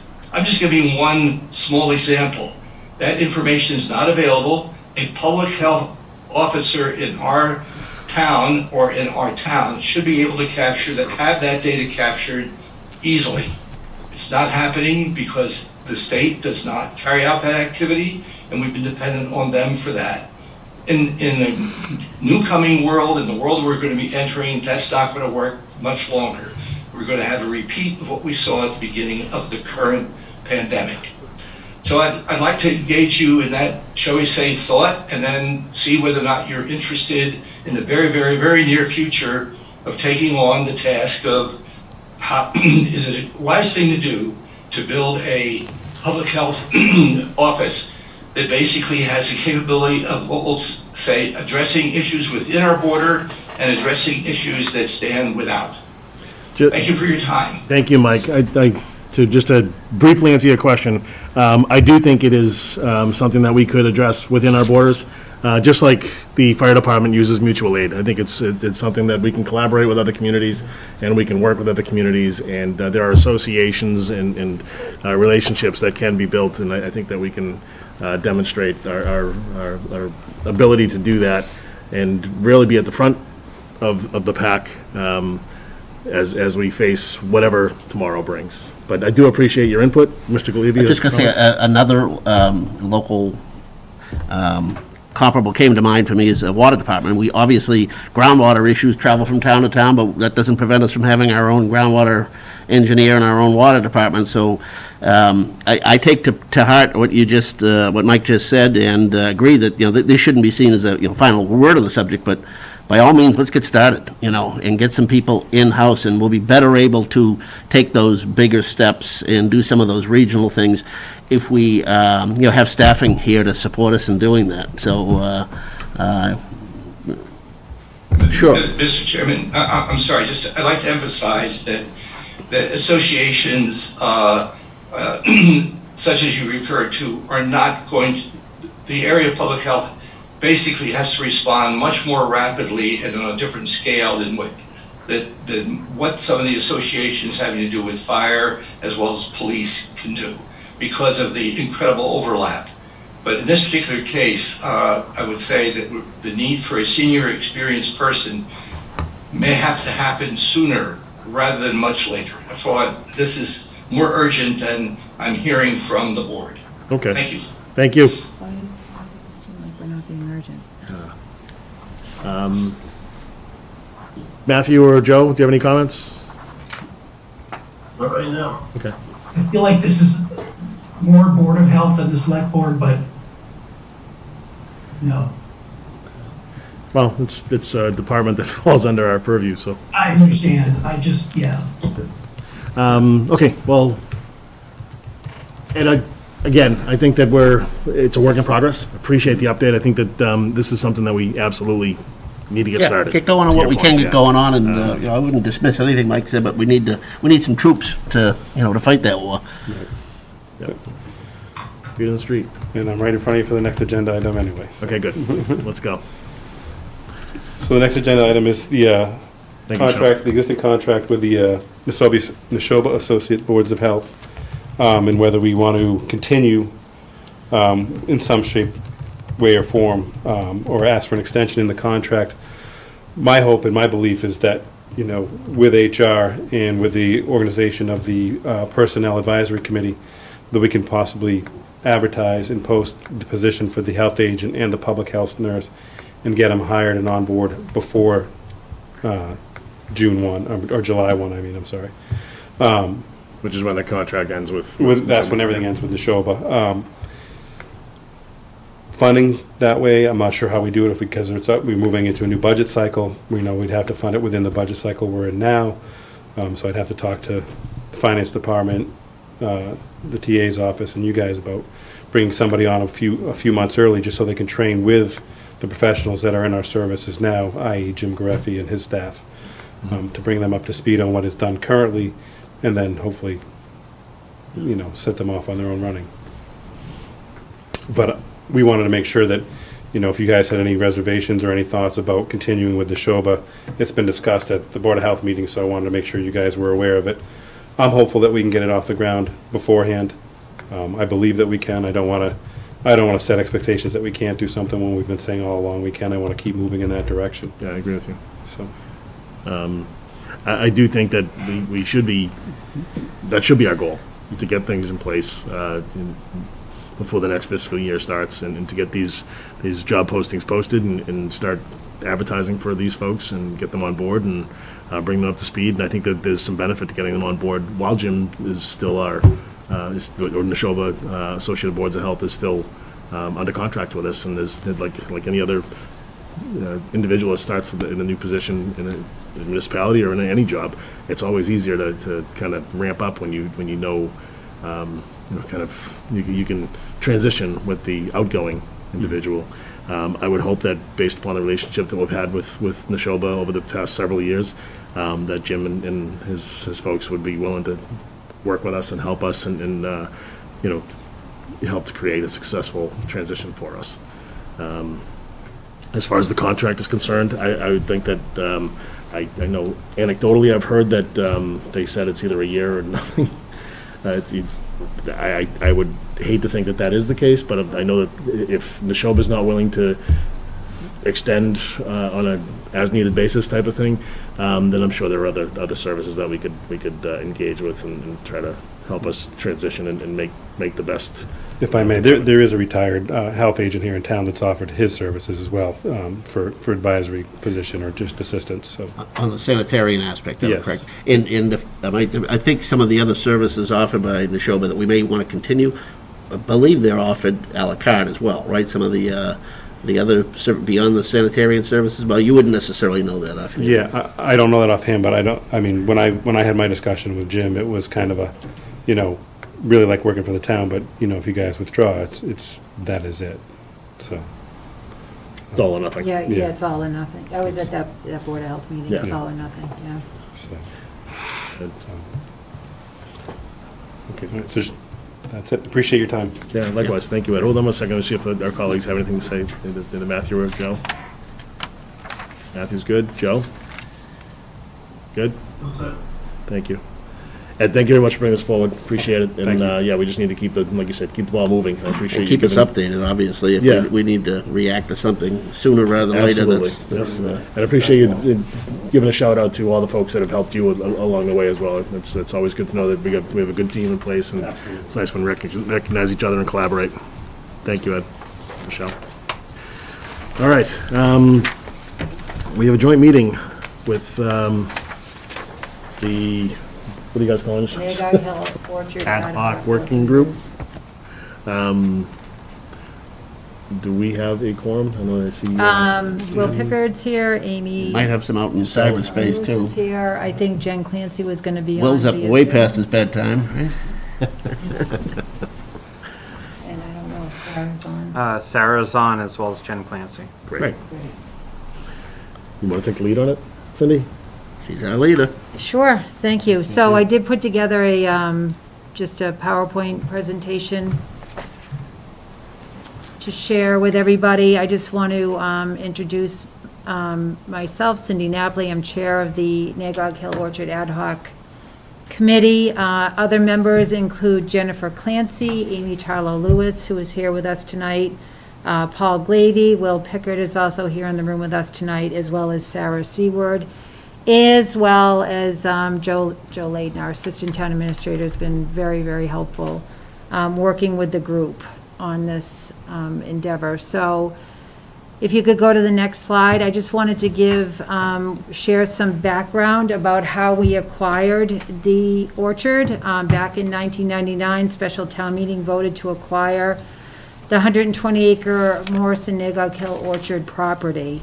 In May of 2000, town meeting authorized the select board to enter into a 10-year lease with Nagog Fruiters, Inc.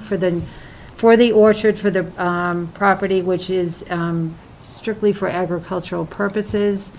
And that lease has been extended on a yearly basis since 2010. Go to the next slide. So this is just a slide. It gives you a little bit more information specifically about where the orchard is located and the special connections that it does have to the Sarah Doublet Forest and the Cobb Memorial Forest.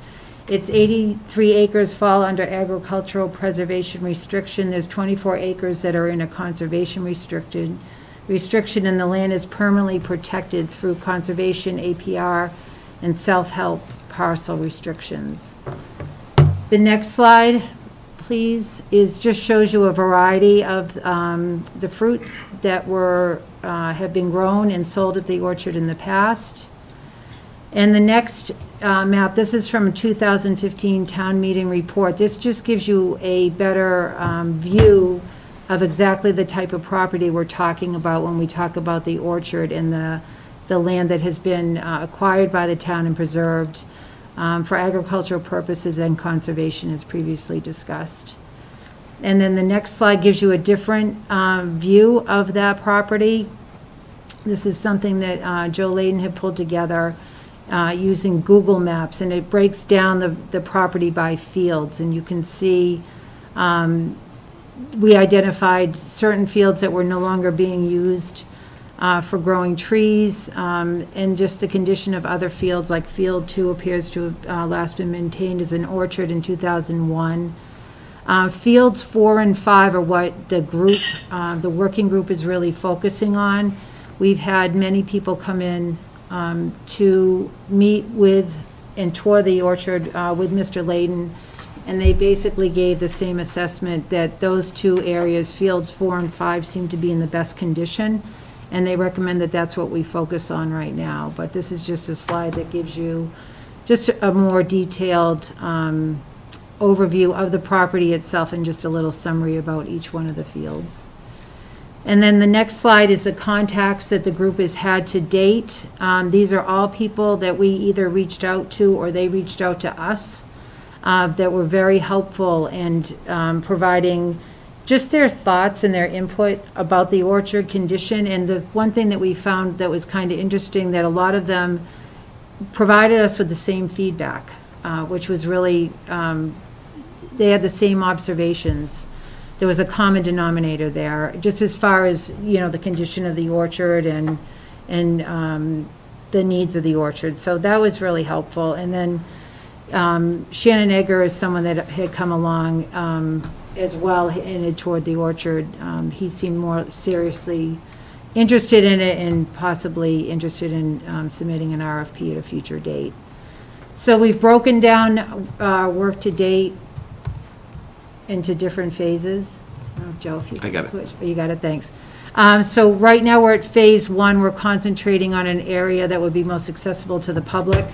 And so we're looking for an RFP from the board to prune the trees in fields 4 and 5. Those appear to be in the best condition.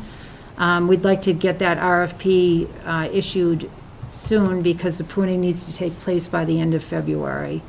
There's also some trimmings that have been discarded on the property that we need to talk about removing those. It's also been recommended that we install a deer fence around fields 4 and 5, so we're looking into doing that. And then getting an inventory of equipment and determine what will need to be purchased by the town at some point. Then we have phase 2 as far as assessing the conditions of the plantings throughout the entire orchard. We actually did have UMass, a representative from UMass, come out and meet with us. And he just really didn't feel that that would be necessary at this time, just given the overall condition of the orchard and what he was able to observe initially, just from observation. So we're going to go forward with pruning the trees. We are going to have to do some pesticide management in the spring, and we'll be talking to the board about that. And then we need to discuss, again, collecting and removing the trimming and pruning waste. And then recommendations for phase 3, we have learned that the orchard is primarily McIntosh and Cortland. Prune and rehabbing will help preserve some of the trees. Some trees will be removed, and that's just part of the natural process when you manage an orchard. We're looking to maybe diversify crops, looking at berries and stone fruits to expand the season was one of the recommendations that we received from some of the experts that have come to visit and tour the orchard. And just maybe identify land that could be hayed or used for corn or other uses. And then we are hoping to issue an RFP for the orchard. We'll be working with the board on that in the coming weeks. And this is just the orchard land. Next slide. Next slide. It's just the existing conditions that we've identified. There's trees that are unpruned. There's invasive species, tree cuttings disposed of throughout the property, and that fields 4 and 5 are in the best condition. The next slide. This is about orchard business. We've been informed by some of the experts that have come to visit us that most apples are sold late in August to early October. There's an anticipated 5% rate of attrition, so trees will be replaced annually. So if that is something that comes to be within the next coming months, and residents see that some of the trees from the orchard are being removed, they shouldn't panic. It's part of the natural process for preserving the orchard. We learned that most orchards sell retail. Bolton Orchards is different. They actually sell wholesale. We learned about different uses for the orchard, making it like a destination experience, adding other components to it might be something for the board to consider. Aside from the farm stand, having animals and face painting and pony rides and things like that seem to be really popular with other orchards in this area. Integrated pesticide management and symptoms that measure weather conditions to conserve water is something else that other orchards are using now, just to be more environmentally friendly. and help preserve water use. And another recommendation we received was to look at diversifying crops. Like I mentioned before, look at berries and stones and fruits to expand the season. And so this is the final slide. This is about the community of the orchard, and it's something that we've talked a lot about as a group. And it's something that we're really hoping to capture through this process when we issue the RFP and we enter a partnership with a new tenant, I guess we will call them. We're really hoping that it's more of a partnership, and that the objective is to ensure the land continues to be an example of sustainable agricultural and best environment practices and operated in partnership with the community. I think that's really big, that it's operated in partnership with the town. We're looking for someone with passion, knowledge, and commitment to land preservation and agriculture in New England, has progressive ideas and community-oriented goals to ensure the orchard remains viable and productive for years to come. We want to honor the intent of the land and have the property used for economically viable and sustainable agricultural purposes. Use the property for community programs and education, and ensure the property is managed responsibly and held to the standards expected by town officials and residents of Littleton. So that is a summary of our work to date. It's been really, I think we've all done a really great job getting us to this point. We're excited about what we've heard from the experts that have come forward to help us so far. One of the things I did want to ask the board is on the list of contacts to date, if there would be any willingness to let us maybe reach out to one of these people, if they don't have the intent to submit an RFP, to maybe see if they want to join the committee to help us to just make it more complete. So I was just going to mention that to the board tonight to see if that was something that you were open to going forward. And then the next step, of course, is going to be get the pruning done, which Joe Layden will speak to more in a few minutes, and then putting together the RFP and bringing it back to the board for consideration and finalization. So that's it. Any questions at this point? Not a question, I just think our chair did a great job of putting this all together. It's been an exciting group to work with, too. Good membership, and there is one vacant spot unfilled on the committee, so that... Right, exactly, yeah, that we couldn't fill through AgCom, so we were hoping to maybe just, if you would be agreeable to maybe having it filled by somebody who's not from Littleton, but has... Expert talent. Expert experience with Either an orchards. expert or a former employee, kind of, they know... Right, and that... A lot of history on, Yeah, and that was, and we have had former employees reach out to us as well, too, so I just wanted to mention that tonight. I don't see any problem with that. Joe or Matthew, do you have any issues with? Would have to come back with a specific person. Correct. Right. No, like you, as long as there's no conflict of interest and they're not applying, of course, it's fine. I think it's a good idea, in fact. Joe, you good? I'm sorry, Matthew. Overall, I just think, Cindy, this is a great presentation, not only for the board, but the entire town to know what we have there, what's been cared for, what hasn't been cared for. A lot of credit goes up to you and the whole committee to get it to this point and try to save it for this great asset for the town. I have one quick question for the committee is, when you look at a field like Field 3, how far gone is that going to be brought back? Field 3. I can... Go ahead, Joe. Joe's been our man in the field. Yeah, Joe's been our man on the orchard, man on the street. Thanks. One of the things we consistently heard, and this was actually even last week when the UMass specialist came out, he had commented he thought that with all the talk about the orchard, that the orchard was in worse condition than it was. That he was at least pleasantly surprised. However, it comes down to what can you actually manage? And that's where he, as well as others, were really consistent in saying focus on no more than 20 acres. Basically, we're around the 15-acre mark, and that is basically the area directly north of Neshoba and bound to the west of Nagog Hill.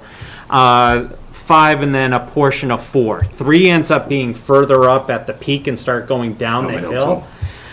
It becomes a question as far as cost, maintenance, and if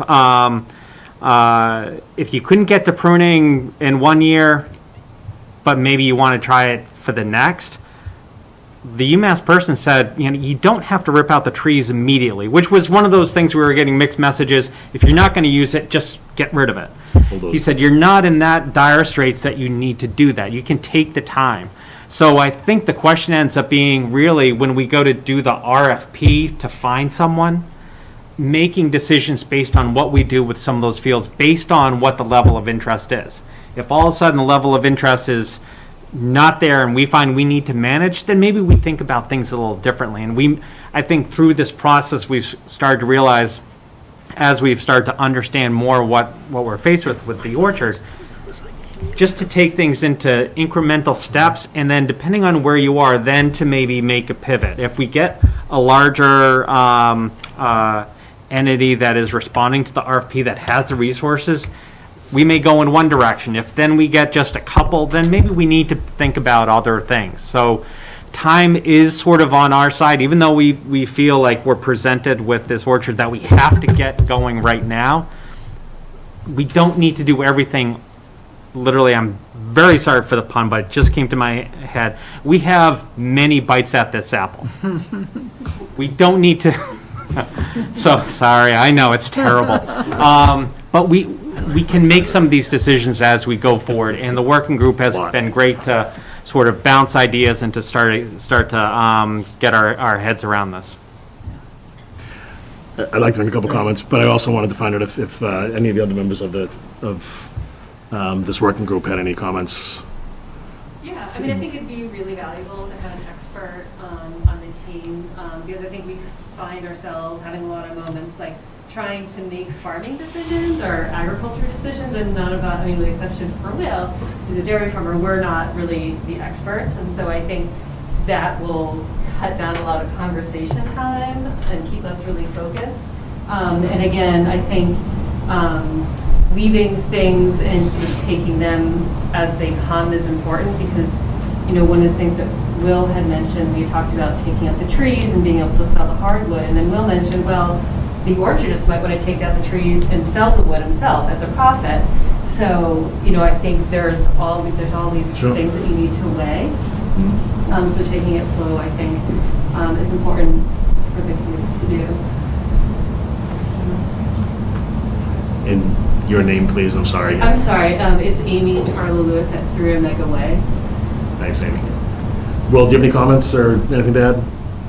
Just the group's been a pleasure to work with, and I think we're making some very nice progress. I do also think it'll be a big help to have another set of eyes on it with somebody with an orchard background specifically. That'd be a big bonus. Yeah, I think you and a lot of the agriculture community have been a good driving force and helped us a lot and given us a lot of guidance. I appreciate that. Yeah. I do have Sarah Seward having her hand raised. Just hold on. Can you hold her on? Joe, did you have a comment? Joe Knox? No. Okay. It was just happy to hear some of those comments being made. All right, so actually, if anybody does speak, just come to the microphone if you have any other comments, please. Good feedback, Joe, thanks. Okay, Sarah? Hi there. Yeah, just a couple quick comments. Love the feedback and enjoy that we've had the collaborative moments with this. I think for me, it's really about the essence of this is that we're looking at pruning, and as a taxpayer, obviously, if we are able to go to an RFP, there may be that magical unicorn that's out there that wants to go ahead and prune the rest of the orchard as well. So while the committee is we're really trying to do the yeoman's work, that I really want to keep making sure that we're moving forward at a speed that could allow us potentially to have a new tenant to take on the wellness of of the orchard going forward. So I'm hoping that we can stay in the guardrails of what we need to do as a municipality, but really to kind of keep forward. I know tonight's presentation is really about the pruning, but I would like to try and keep going forward with your support as well. But it's been our pleasure to work on with this group. Thank you, Sarah. Is Jen out there, Joe? Let's see her. She is out there, just doesn't have her hand raised, although she's part of the panel, so she can easily just Okay, good. start So chiming in. I again, appreciate all the work that everybody's done in driving this along. We've all kind of taken bites at the apple along the way and tried to keep this asset as valuable to us as we could along the way. The only comment, not even comment, just I'd add, through some of the processes where many of us have been involved, fields 6 and 10 are also in decent shape. Frankly, those are two of the fields that Charles got to the most. And they do have stone fruit on both field 6 and field 10. So just, there's pluots, there's nectarines, there's plums, there's peaches. So just, I would, when you do get somebody that is much more knowledgeable than me and probably a lot of people, just I'd take a look at 6 and 10. Six is the one that's kind of surrounded by the farm stand. Yep. And Yeah, 10 is just beyond the stone wall as you walk down towards the doctor's house, the old Morrison house. There's a lot of stone fruit in field 10. But beyond that, I think the assessment's pretty accurate, and that's what I walked out there with Sean and a number of the other orchardists, and with Will and Mr. Madison, and there's that field 3 that goes down the hill. That's probably an area where you're right. We don't want to put a lot of resources into it, at least initially. Yeah. But I appreciate all the time and effort that everybody's put into it, and it's nice to see that we're making some progress and we're getting we had towards noted what RFP. fields 3, 6, and 10 appear to have lost trees. Yeah. Yeah, so.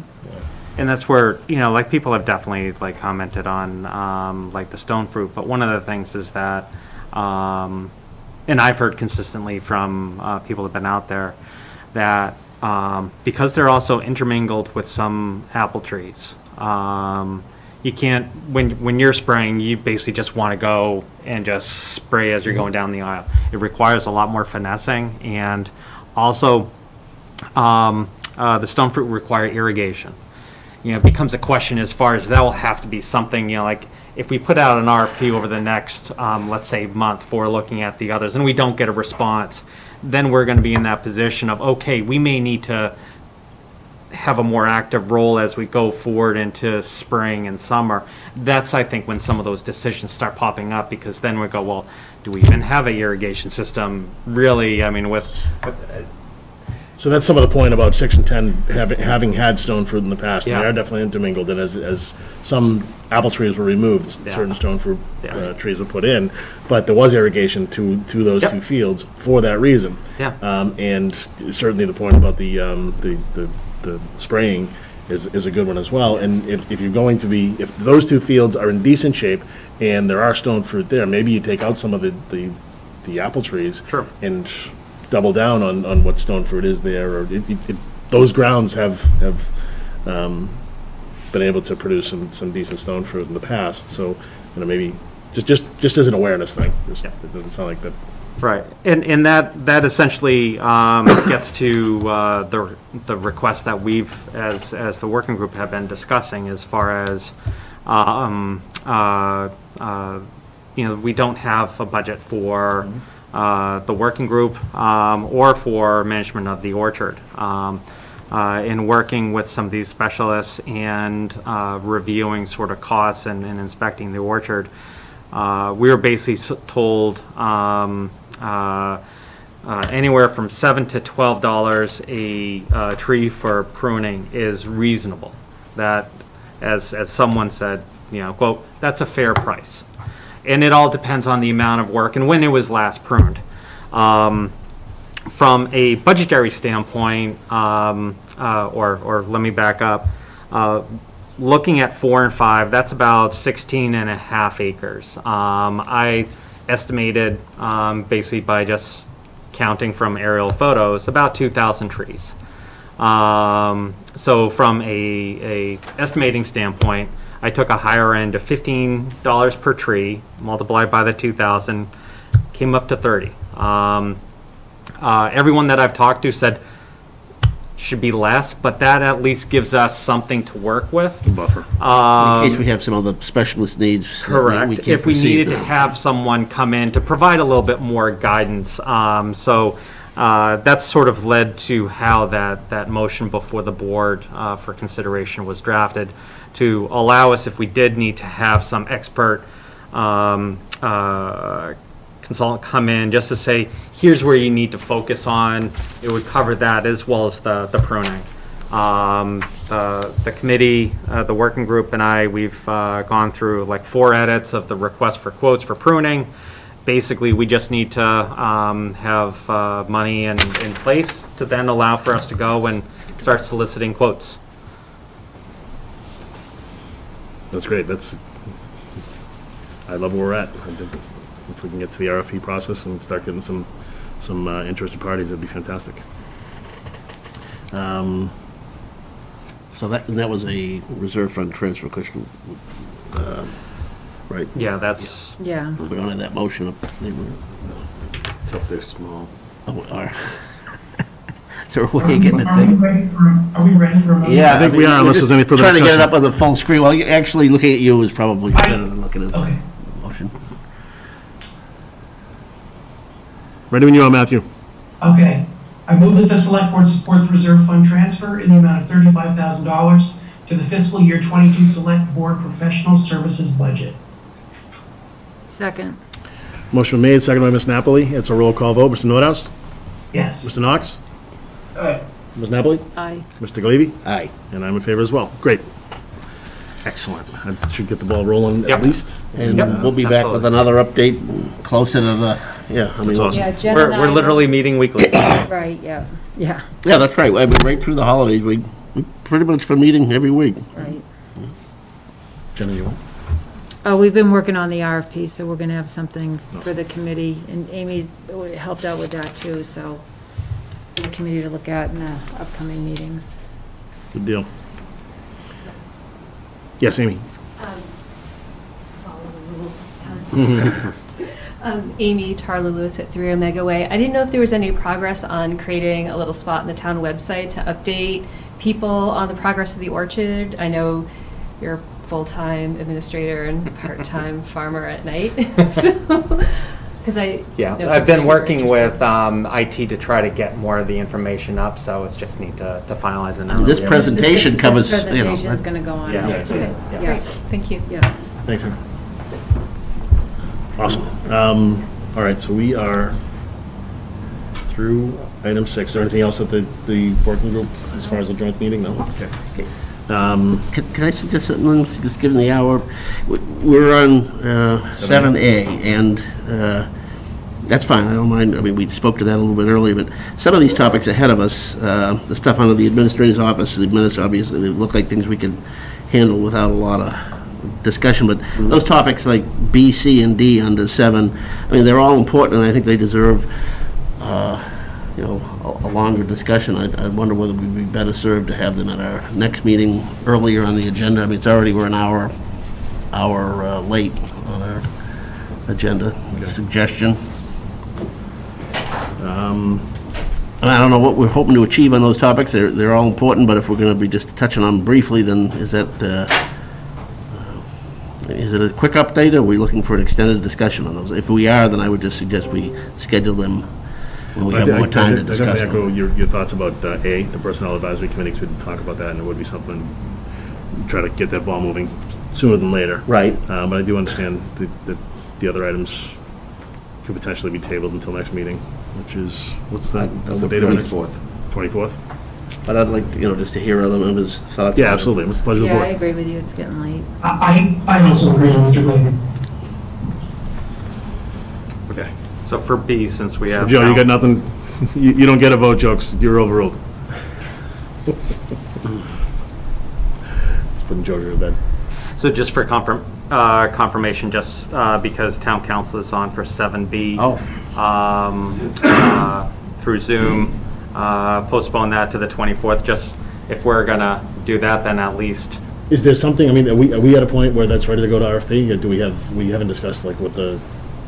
I think we still need the discussion. Okay, let's have some more discussion around that. Yeah, if there's any judgment calls that any of these are going to be quick, that's one thing, but if there's others that require. I think you hit the nail on the head, Paul. I think 7A, we can be quick, and then certainly 8 is just kind of rudimentary stuff that we can run through. Pretty straightforward and quick updates, yeah. Okay.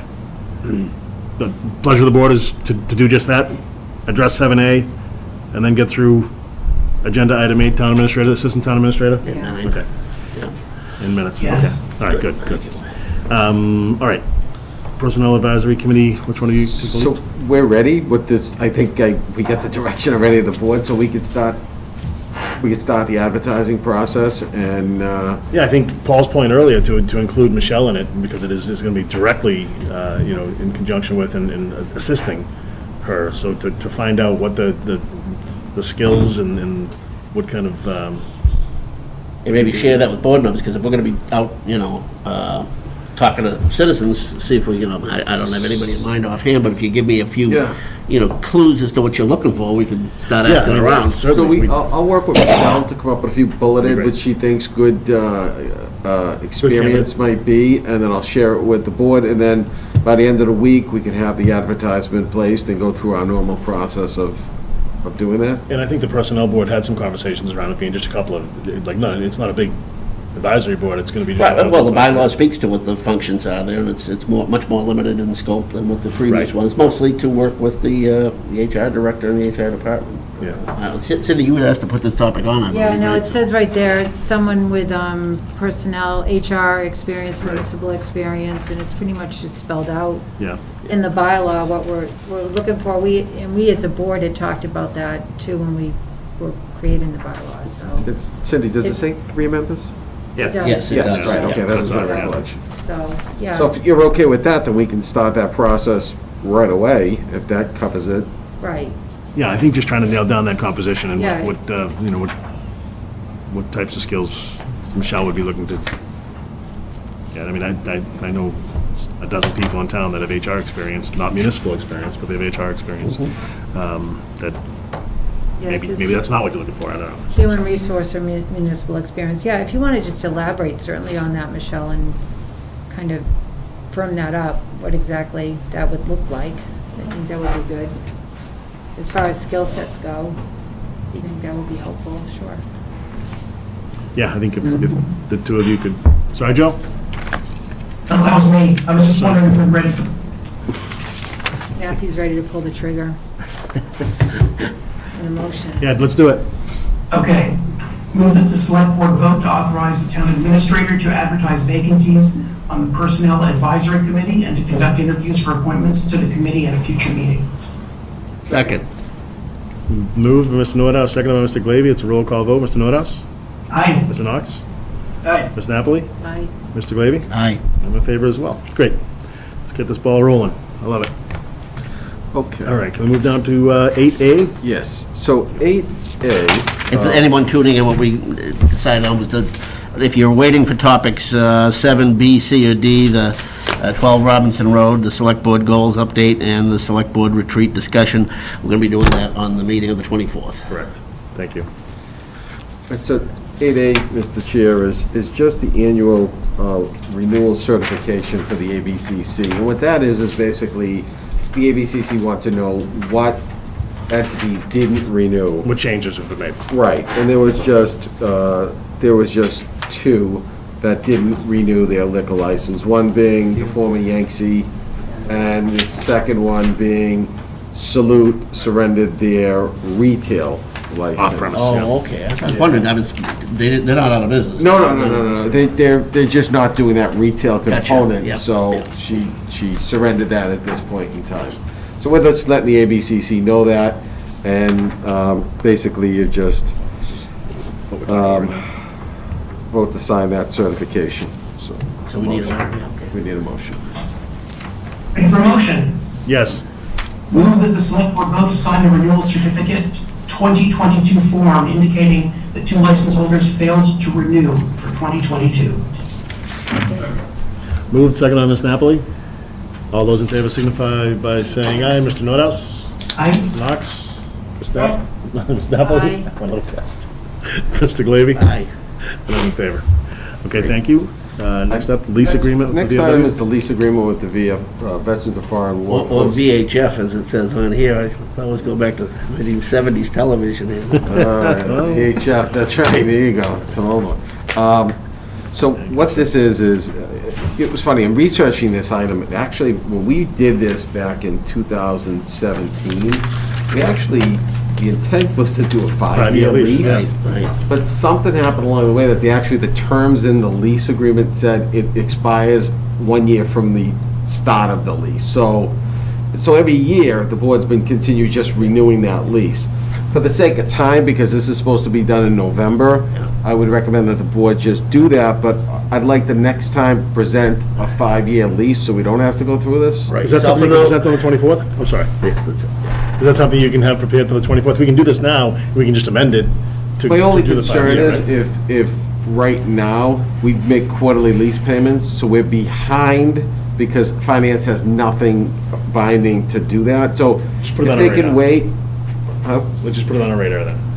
Put it on our radar. So you want to approve this and put that Yes. on our radar and fix that? Sure. Yeah. Okay. Yeah. It would be much easier than to go through, because Yeah, it was but- actually forgot about, we missed it in November because it was just, Whatever. fell through the cracks. We can act on it well in advance in November, too. Oh, you If absolutely the, can. That's exactly- annual date is. Right, we could do an amendment, That was my point. Yes. We can amend it. but at least we continue on for right now. Okay. Motion, Matthew? Okay. Move that the select board vote to approve the one-year lease agreement with the Littleton Veterans of Foreign Wars Post 6556, Inc., a Massachusetts nonprofit corporation for non-exclusive right of access to the property for the purposes of holding meetings and other events. Second. Motion made, second by Mr. Glavy. Roll call vote. Mr. Nordhaus? Aye. Mr. Knox? Aye. Ms. Napoli? Aye. Mr. Glavy? Aye. And I'm in favor as well. Thank you. The next item, Mr. Chair, is it's just an update on where we are with the DPW. So, to date, we have received 7 resumes, which we have 1 more coming tomorrow. So at this point, we can start reviewing them, and if the board would like to participate in sitting on an interview panel, we're welcome. Last time I think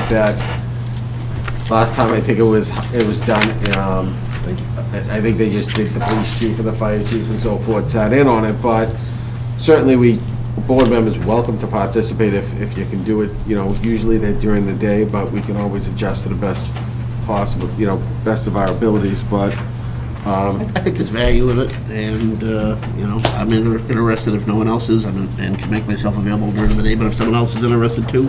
You okay if Paul doing it? Yeah, not my wheelhouse. Okay. Matthew, Joe, you okay if Paul's involved in that?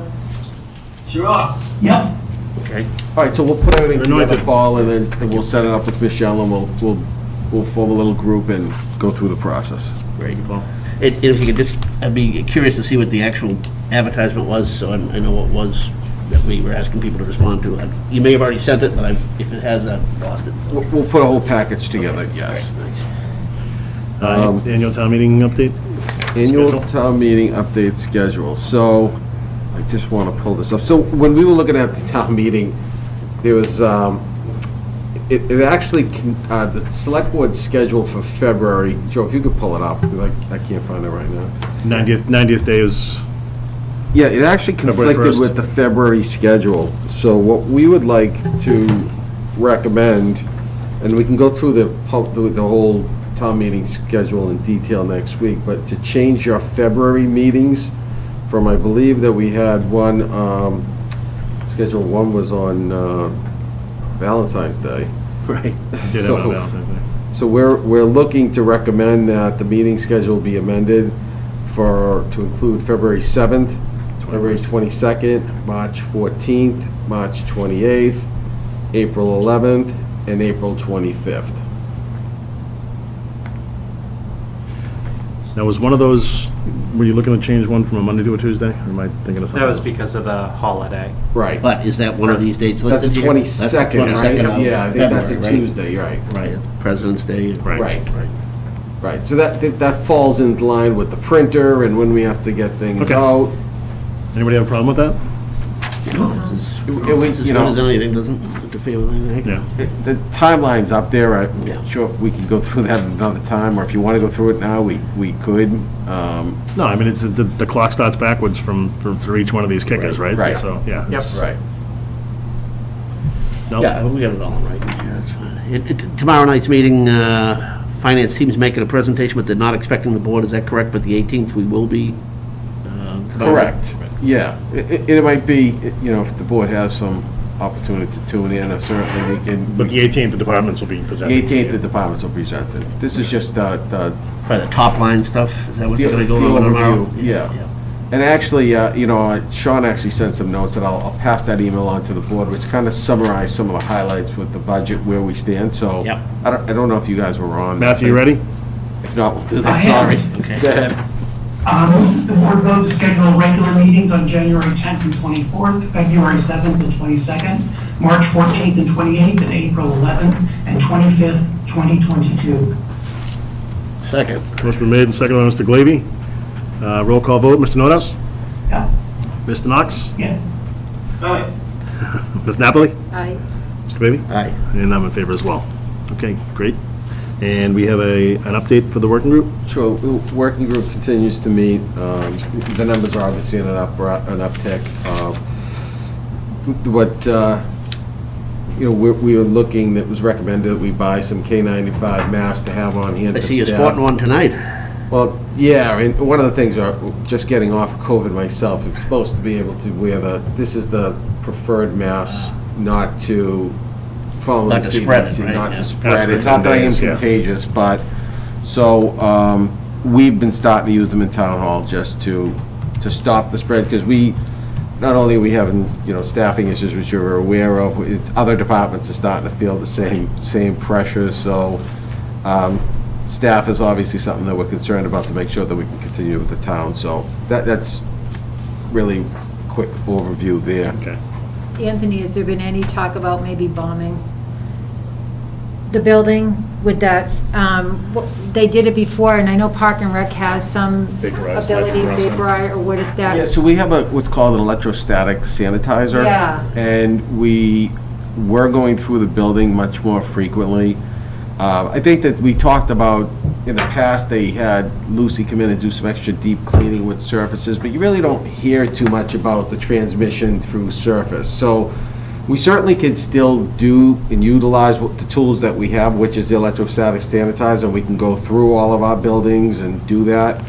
I'm not sure we're at the same point when you made those decisions, because, you know, they were saying surface, gloves, you saw people walk around with gloves, then they said, well, there's not, and the message has kind of been changed, Cindy, Yeah, so okay. we can do what we have I just on didn't our know if it was tools. like more of an airborne type, if it would help You know, with the that. thing is that, you know, and I walked around today, as there was a meeting going on in the NPR room, and we bought all of these air purifiers, and you just forget to push the button and turn them on, Yeah. because it's a great way to circulate and clean the air. Right, right. So we're trying to remind staff too, and I The talked education.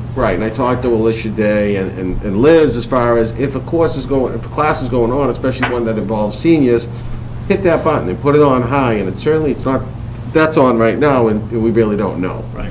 And yet, it's circulating and cleaning that air, so. Is there any harm to leaving them on all the time?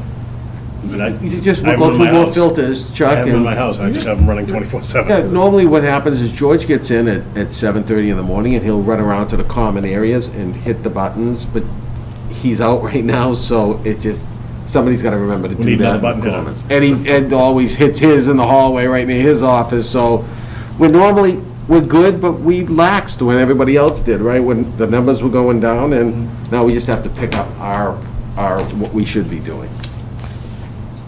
Okay, Thank you. thank you. Any questions or updates or thoughts about the minutes from December 20th? They look good to me. Sue's been on her game. Yeah. Is there a motion?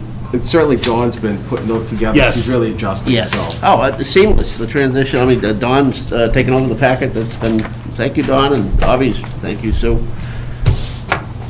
Matthew, go ahead. All right, I move that the select board vote to approve the meeting minutes of December 20th, 2021. Second. Motion been made, second by Mr. Knox. Roll call vote, Mr. Nordhaus? Yes. Mr. Knox? Aye. Ms. Napoli? Aye. Mr. Glavy? Aye. And I'm in favor. I'll entertain a motion to adjourn. Move that we adjourn. Second. Moved and seconded by Mr. Glavy. Roll call vote, Mr. Knox? Aye. Mr. Nordhaus? Yes. Ms. Napoli? Aye. Mr. Glavy? Yes, Chairs be in safe out favor? there, people. Be safe, folks. Stay warm. Look out for your neighbors. Our next meeting is the 24th of January. Good night, everybody.